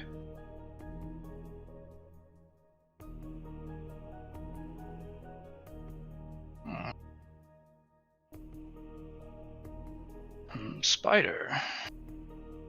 Yes. You're a little small to be looking for a meal here. I'm not looking for a meal. That's not what I'm here for. I am here to give you an offer. Hmm. And a warning. Mm. I'm a seer, so I see things. And since you are currently alone, I thought it was best not have any of your brood to worry about right now. They will not be hostile to me. I come from the dungeon, Los Majerine. And I am here to see if you wish to join our ranks, or No, if you I've wish been for here the longer humans. than your dungeon. I will It's not true. be an enemy to you, certainly. We can... Oh, I forget the whole term. Defensive pact. But until you can extend your dungeon's influence over my territory, that is all I can offer. I see. In that case, I will be the ambassador for the dungeon. And, start off this pact. The warning is that there are humans coming up. There's always humans coming. They're going to be much greater magnitude this time. Or Well, my home's been buried, and most of my children killed. yes. And I can have my new whelps, my new brood, seal the tunnels. They're here for you, not us. We will be overlooked. We are nothing. You are something. I am something. Yes. I'm also here to... What was I going to say? Oh,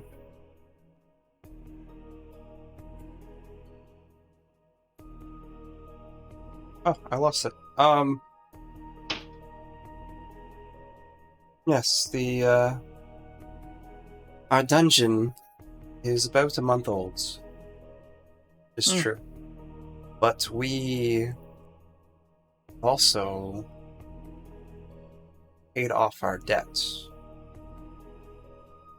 Are a full-forged forms dungeon with lots of wealth. I don't know anything about these things that you speak of. Just let I'm it know. not a dungeon lord. No, it's I'm a true. brood mother.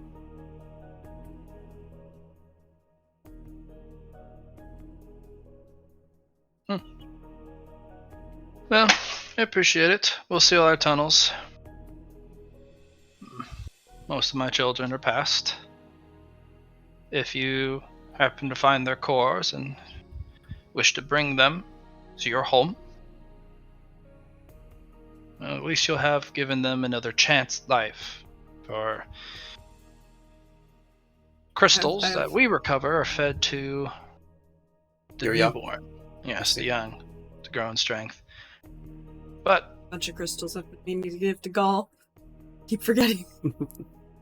But if you wish to have my fallen children as part of your family, well, they wouldn't have gotten a second chance without such an offer. See. There will be no problem from me.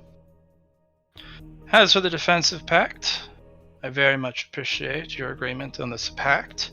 Unfortunately, I can provide no military or force at this time. And It is true. Until my brood has grown, I think it'll require at least a year before they have molted the third time. And actually How much time's passed since we formed the new the dungeon, in a sense, like since we got our blessing of the dungeon? It's been a while, about a week. 7 days. Yeah. Okay. So I'll present the 700 small ether gems to the queen, and say, "These are for your young." And she'll present the 70 medium, and say, "These are for whoever you choose. I hope to see your young grow in strength." And I appreciate your protection in the near and short future, till we get our many legs back underneath us again. Mm-hmm. Although I'm not unaware, if I had to make a guess, what caused my children to be this way should be the thing that lurks in the tunnels now.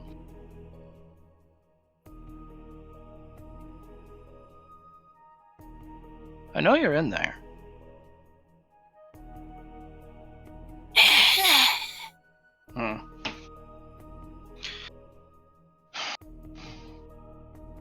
I hold no grudges.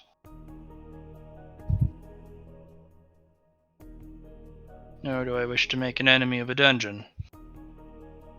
But for now we must sleep. And we must grow.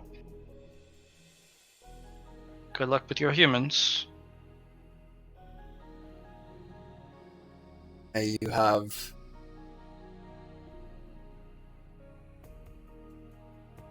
better offsprings. I hope to see them grow. Yes. And I guess we'll leave. Yeah. Seal the tunnel back up and go from there. Right, Beetle Queen. Just goes back to hibernating.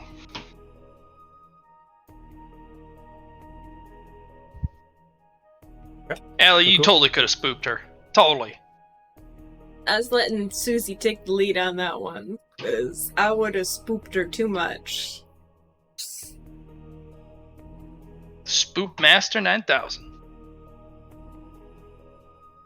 Susie's like the only friend that I'll ever really make. I like to try and respect her wishes occasionally. Appreciate that. Cool. Etsy's not a friend. You're in the friend network, at least. Yeah.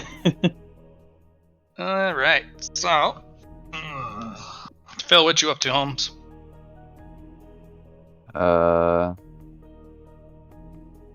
Well, What you I playing? went to Philly for a bit, and I came back.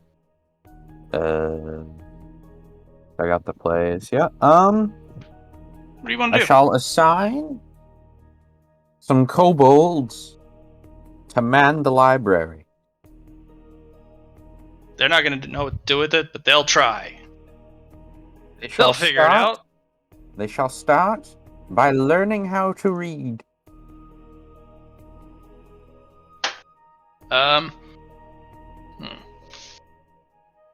Do you want to give any of your leaders some Aether? Like, how much we talking? I don't even know how to do that. Aether crystals can give Aether. You can- Or Aether gems. I thought you meant, like, actually, like... No, you just give them transfer Aether crystals and then you can level up your Oh. Cobalt leaders.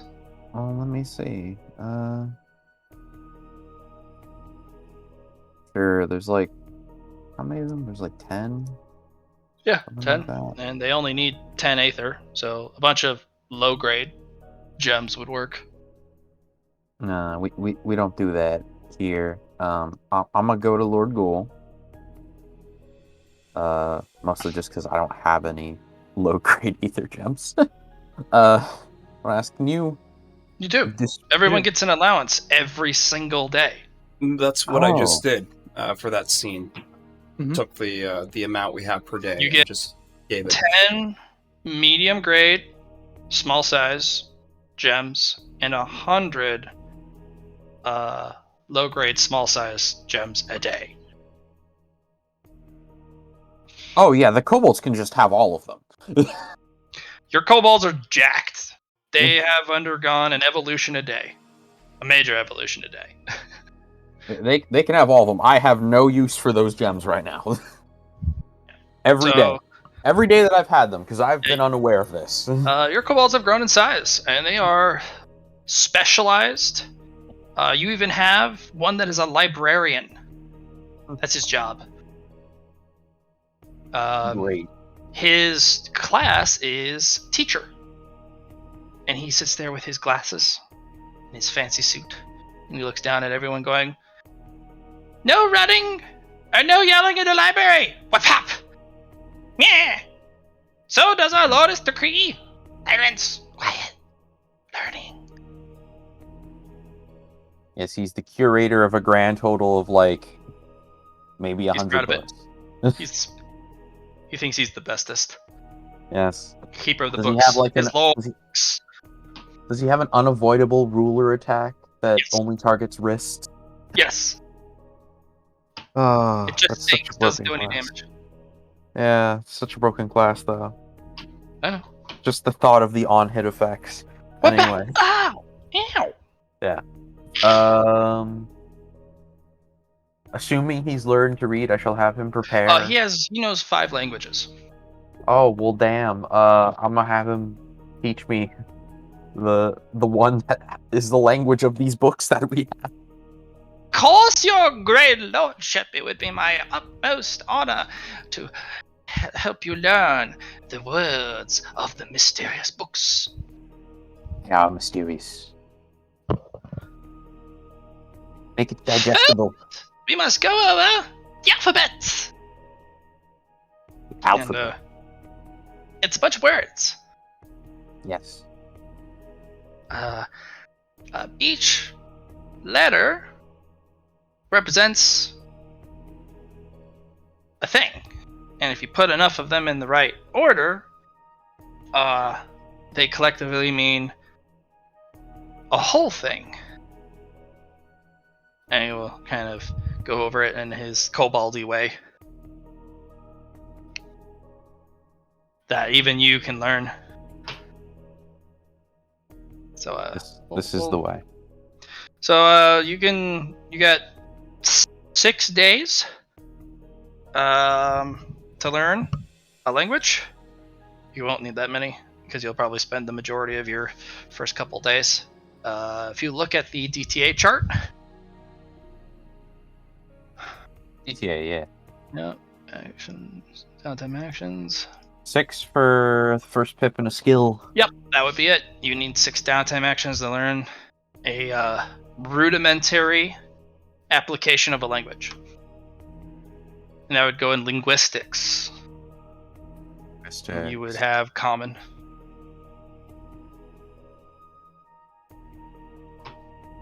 Yeah. Commune. Common. Commune. Yes.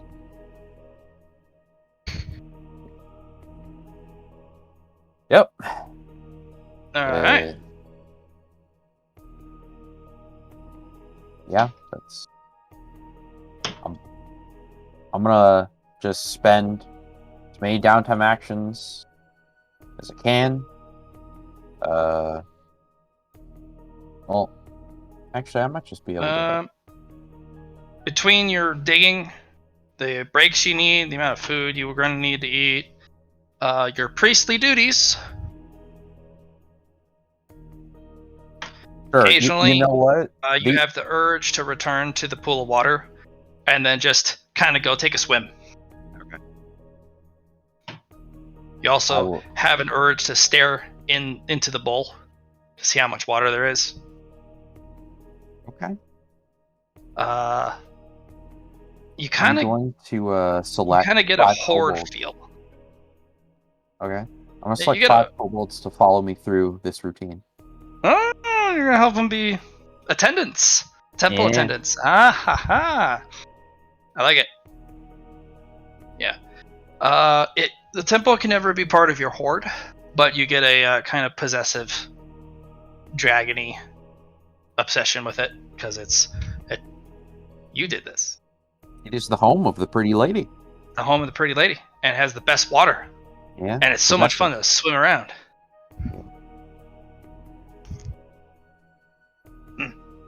And you'll have 5 kobolds ready to go. You'll have 32 DTA that you can do to develop, or just 32 DTA to do stuff, since you're just going through your routine.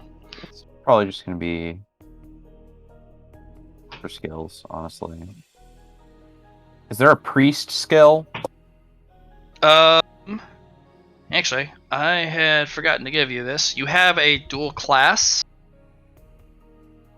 I just thought it would be like a background, like he secretly has this thing. No. You are a high priest of Nareem. Alright, well let me add That's your this. second class. It is a bestowed stigma to you. My priest of Nareem. Now let me put it under barbarian. Yeah, you're a barbarian high priest of Nareem. But this, you cannot level it up yourself. But it can be bestowed upon you further gains. Like earth control, you will also have water bending. That is the gift that is attached to that class.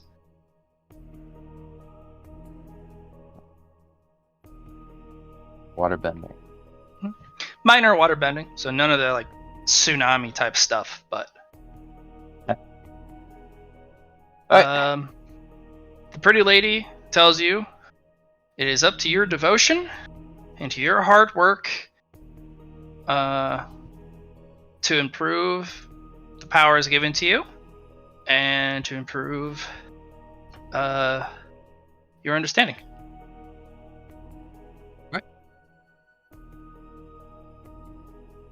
Seriously though, is there like a priest skill? That was the priest skill. Oh. from the Ream. You're a little behind the curve on a lot of what it is to be a priest. So they give you a power, and it's up to you to figure out what it means for you, Phil, to be the high priest, and what it means, what Narim would expect and prefer from their high priest, and kind of meld the two. And that'll get you a lot more of the powers and knowledges. Because you have no idea what it means to be a priest. You're a dragon. You don't worship shit. Yep. People worship me. I'm a freaking dragon. So. Yeet. But yeah, you can make little. You could play around with water a lot. It's kind of fun. You can control it like you do 36. Earth. DT. Was it 36 or 34? 36. 36. Okay, so 6 of that automatically. That'll just go to common. It's 6 level 1 skills if you want. Yeah. 20 of your miners or your kobolds have become miners, specialties, as an actual class, and a lot of them are mineralogists or geologists or all that cool stuff. Really weird sciencey stuff is their jobs. You got a couple of casters, you got some chefs, you got a couple shamans, you got your librarian, you got scouts, assassins. The amount of aether you've thrown at them, every single one now has a class and a job, and then have actually gone through several major evolutions apiece. All 100 I of would them. like to ensure, though, that at least 5 of them are architects. If that is your demand, 5 will be architects, yes. At least. They will be the Great Architect League of Kobolds. Yeah. I imagine they'll probably even be worse than dwarves when it comes to the whole guild thing. At least they're not goblins. Yeah. No, I mean in terms of, like, guild organization. Probably. They're kobolds. Figure something out. Yeah. Alright, yeah, that's me. I'll figure out what I want to do with these in a bit. Yeah, the 32 DTA. Yeah. Cool. Ainsley. Yeah, You go to Ing. I do. Buy my things! Ing, I have to buy something from you. I'm Item! not sure if you have it. My things! That are mine! Do you happen to have a... How would you call it? A book of... Izishi's teaching? Azishi. Tiki? Ziki, yes. I was getting names confused between Friday and today. Yes, I know.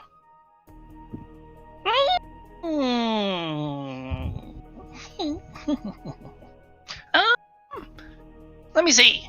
He's gonna start digging in his bag. I found a book. It's an old book. Oh? He'll brush it off. Poof, dust. And he'll brush it off some more. More dust. Shake it out. Incredible amount of dust. It's been in there a while. It has.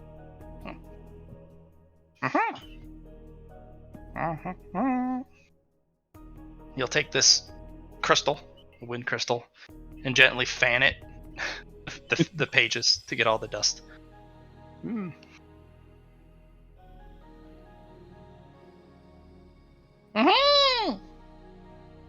Huh. It's an old book. It is. Seems like no one's willing to buy it.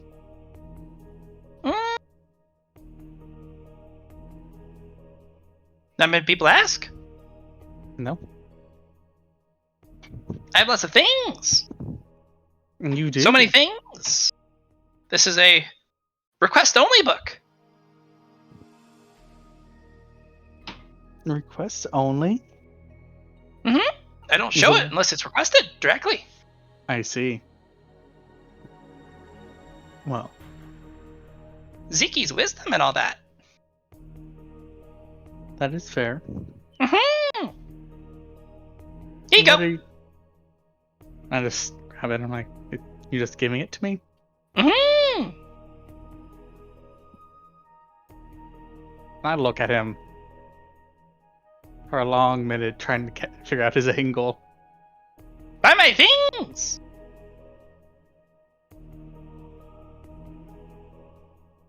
Willing. I wasn't expecting that. It's only. Gift only? It's request only. Oh, okay. How much do I owe you? Nothing. Not allowed to sell books. Ziki's books. Mm-mm. He'll curse you. I see. And Bad idea. Mm-mm. Mm-mm. that is fair. In return, Buy my things. I'll buy some things from you, Ing. Mm-hmm. And Eatsley's gonna look for, and it's gonna be really funny. Just some I guess to be like pauper's robes would be a good way to explain it. Mm. And a bouquet of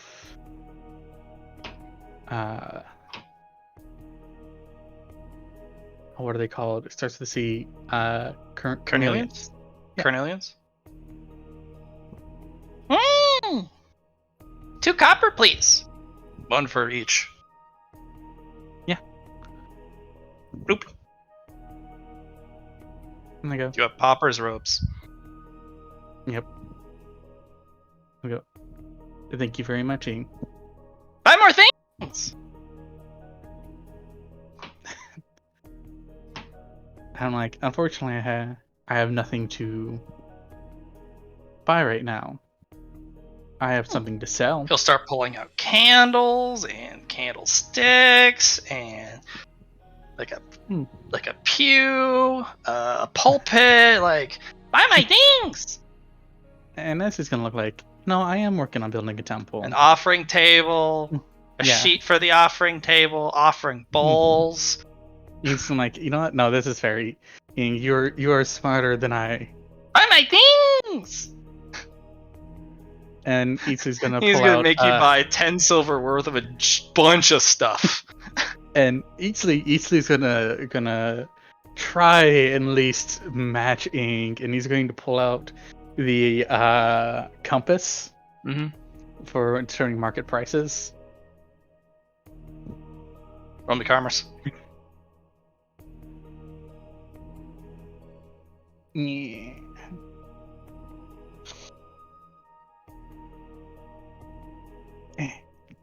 These are worth copper. Things he's offering you. Dungeon copper. But he charges you a silver. So it's like 100% markup. But it's also convenience of him just having it and pulling it out of a bag on request. So a lot of what he does, especially for smaller items, the way he makes a profit is literally charging you for expediting it. Just literally having it. And he charges absurd amounts of prices for it. But, I mean, you could literally build yourself a small chapel with the amount of stuff he's giving you for 10 silver. Yeah. You can have literally 2 pews, a pulpit, like you could literally build a shrine, have all the pieces for it. They're all non-magical, very basic, poor man stuff. All in good condition. Nothing fancy though. Eatsy will take it and pay him 10 silver and put a donation of 100 small ether gems. Mm-hmm. Puts them in his bag. More things! He starts pulling out more stuff. And he's just drapings, iconic figurines, specific visages, like little statues. Like he's going to sell you the entire yard. Yeah. And Itsui is going to buy a lot of it. Okay. You spend 10 gold worth. Yeah. Not like necessarily the visages, but yeah. Yeah, you buy 10 gold worth. You have enough to fit a small church. He sells you 18 more pews. So 10 and 10. And he's going to look at Ing and goes, I have a very valuable piece of information that I want to share with you. Can we get privacy? Snaps his fingers and there's that bubble again. As he sets on the ground the little orb. Is this the best privacy you can make? Okay. Recently, a demon left the Temple of Tyr.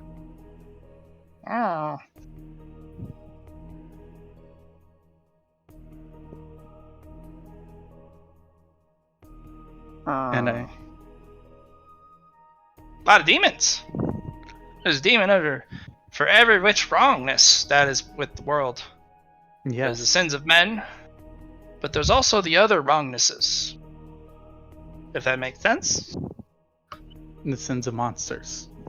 That too, but there's also the wrong. They're demons of the wrongness of the world. I see. Very rare, but more powerful the demon, the bigger their scope, what they cover, what they can do. I understand. The most powerful ones are the ones attached to us, to the humans. A lot of power, a lot of wrongness. A lot of wrongness that causes more wrongness. And this one is a demon princess. He kind of looks at his gem, looks up. There's a burning black eye looking down at you guys. Would have been nice to know that ahead of time. My protection is not good enough for that. And then the eye just disappears. Okay. Not good! Not good at all. Scary. But I need to take a vacation. Away from the Temple of Tyr. A vacation from the desert.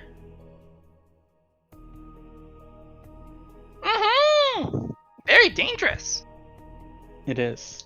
And Scary I demons. wanted you to know, so you could be careful. He'll put a small bag in your hand. Payment. Me going on vacation. Thank you. Find my protege if you want to buy things. My things. His things. Our things. What is his name? Ling! I'm gonna roll out the map. Can you put it on here for me? He'll just hand you a little badge. Okay. It is a prentice merchant. Monster merchant. He is in the near monster human town. The one that sells to humans and monsters. He has a little shop there. Thank you. Bye bye. Good luck, King. Buy more things in the future. He'll set a bag in your hand, and he will pull out a scroll, flip it open, and he will teleport away. Yep. Isa's gonna head. Those are 10 platinum dungeon coins for the information you sold him. Just scare away the monster merchant from like our section of the planet. Yep. Yes. But I got us a replacement. Far away. Not too far away. You can fly there. Yep. Takes a better part of an hour for Phil to fly there instead of like 15 minutes. I also didn't want Ing this close either. That is fair, because the humans would be attracted to him. In more ways than one.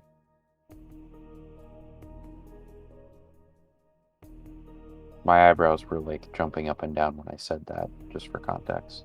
Mm-hmm.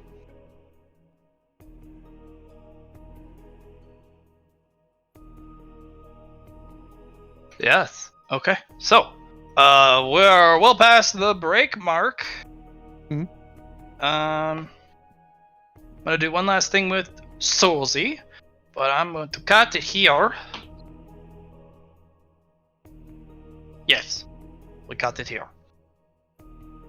Soulsy, any last couple things you want to do?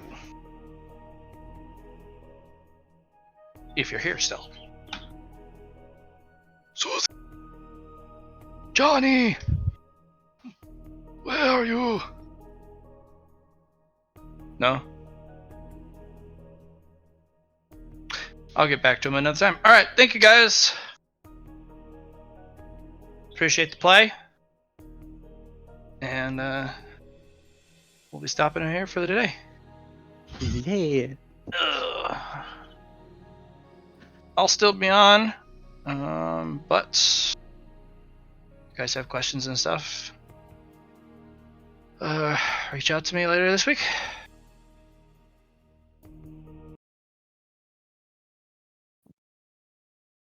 Yeah.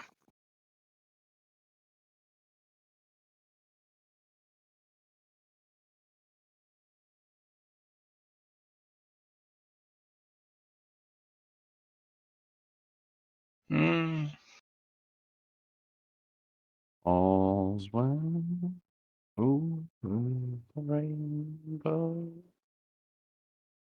Probably.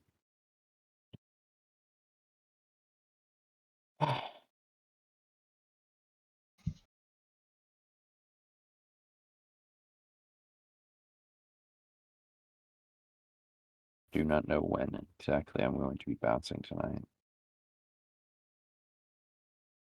All right. See you guys later. Thanks for the session. Oh, see ya. See ya. So just to be clear, this a break or are we ending for good?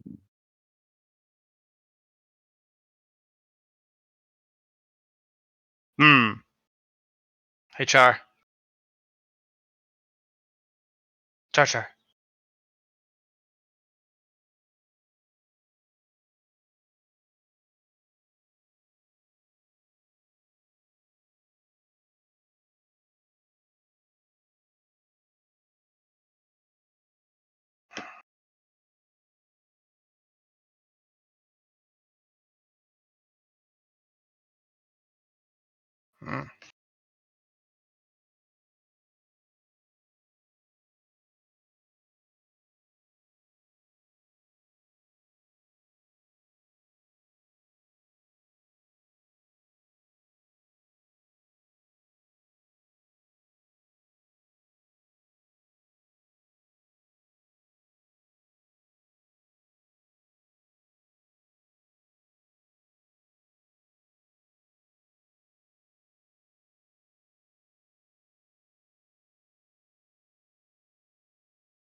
So Matt, how was your week?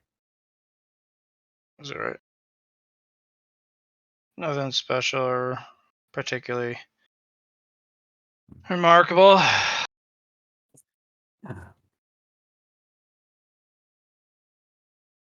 Oh, I guess I could say that I did a stand-up storytelling bet this week on Wednesday. How'd that go for you? Went pretty well. It was an improv. Had to tell a story about books. No longer than 5 minutes. Crowd about 150 people. Did you get many applause? I did. People must like bucks. Well, it was Well, that was the theme. They pulled. You could volunteer to do a storytelling bit, and then you go up and you either had something prepared beforehand, or do what I do is I improv'd it. I didn't get called immediately, thank goodness, but I 30 minutes. Come on, Ducks. Come on.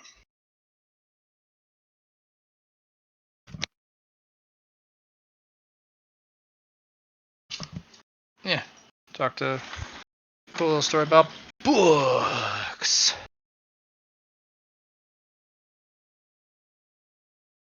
Books. No, it really was. My mind just went. Not from what you said, but it's the last day of Ramadan, so I'm just like, what am I gonna do tomorrow? Eat food. Well, yeah, but besides that,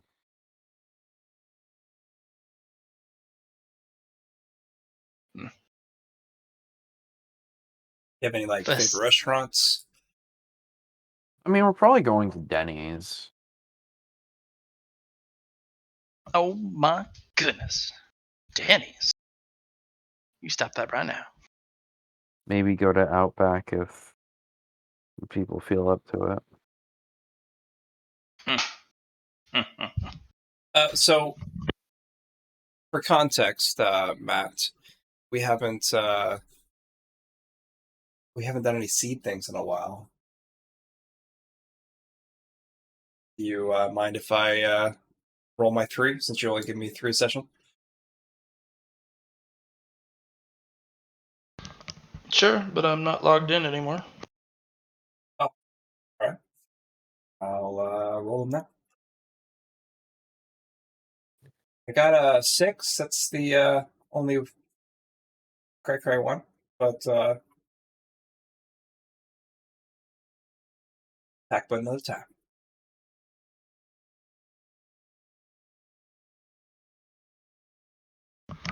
Um, 6 will be something pretty cool. It takes you quite a bit of time to search through your books to find what the heck that is. It's a moss that It's only moss, grows eh? under More the fungi. Cool. Hmm? You say more moss? moss. MOSS? Yes. Which I think is a fungi, right? An algae. Technically, it could be a fungi. Yeah. I'll have to look up what it goes under, but it grows under only the most extreme cold and wet environments, usually by the ocean All right. Well, or near bodies of water that usually freeze over.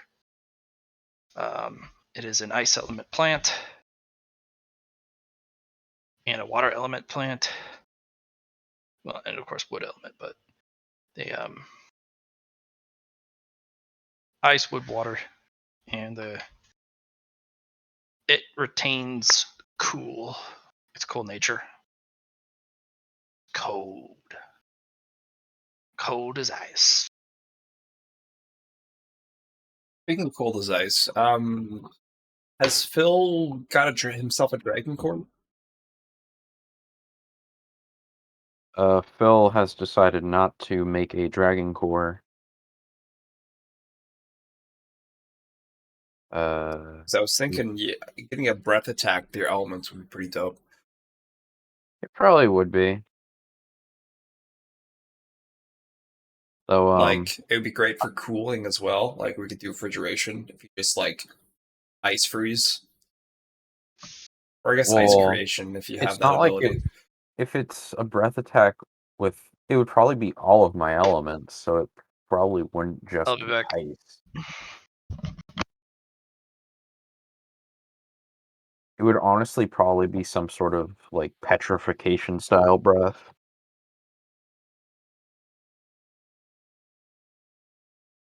Considering it's water, ice, metal, and earth. So Yeah. Honestly, I wasn't gonna pick one up.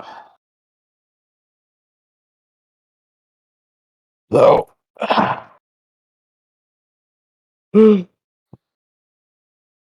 mean, if I'm trying to be the strongest, or make the strongest character possible for the concept, I probably should, but No, I think you'll be fine. I was more thinking for like selfish reasons, just to. if you want a refrigeration thing, Ing had a like that's what I was asking about. He had some like crystal things that cost like I think it was like 10K that could permanently cool down a room.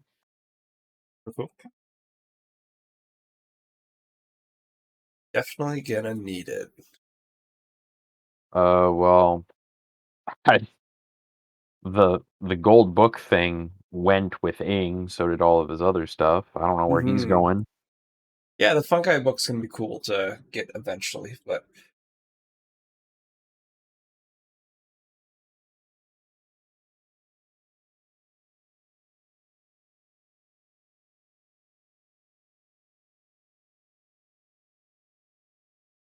I'm playing Fate Grand Order, right? I'm on a Discord with some people who play it too. And I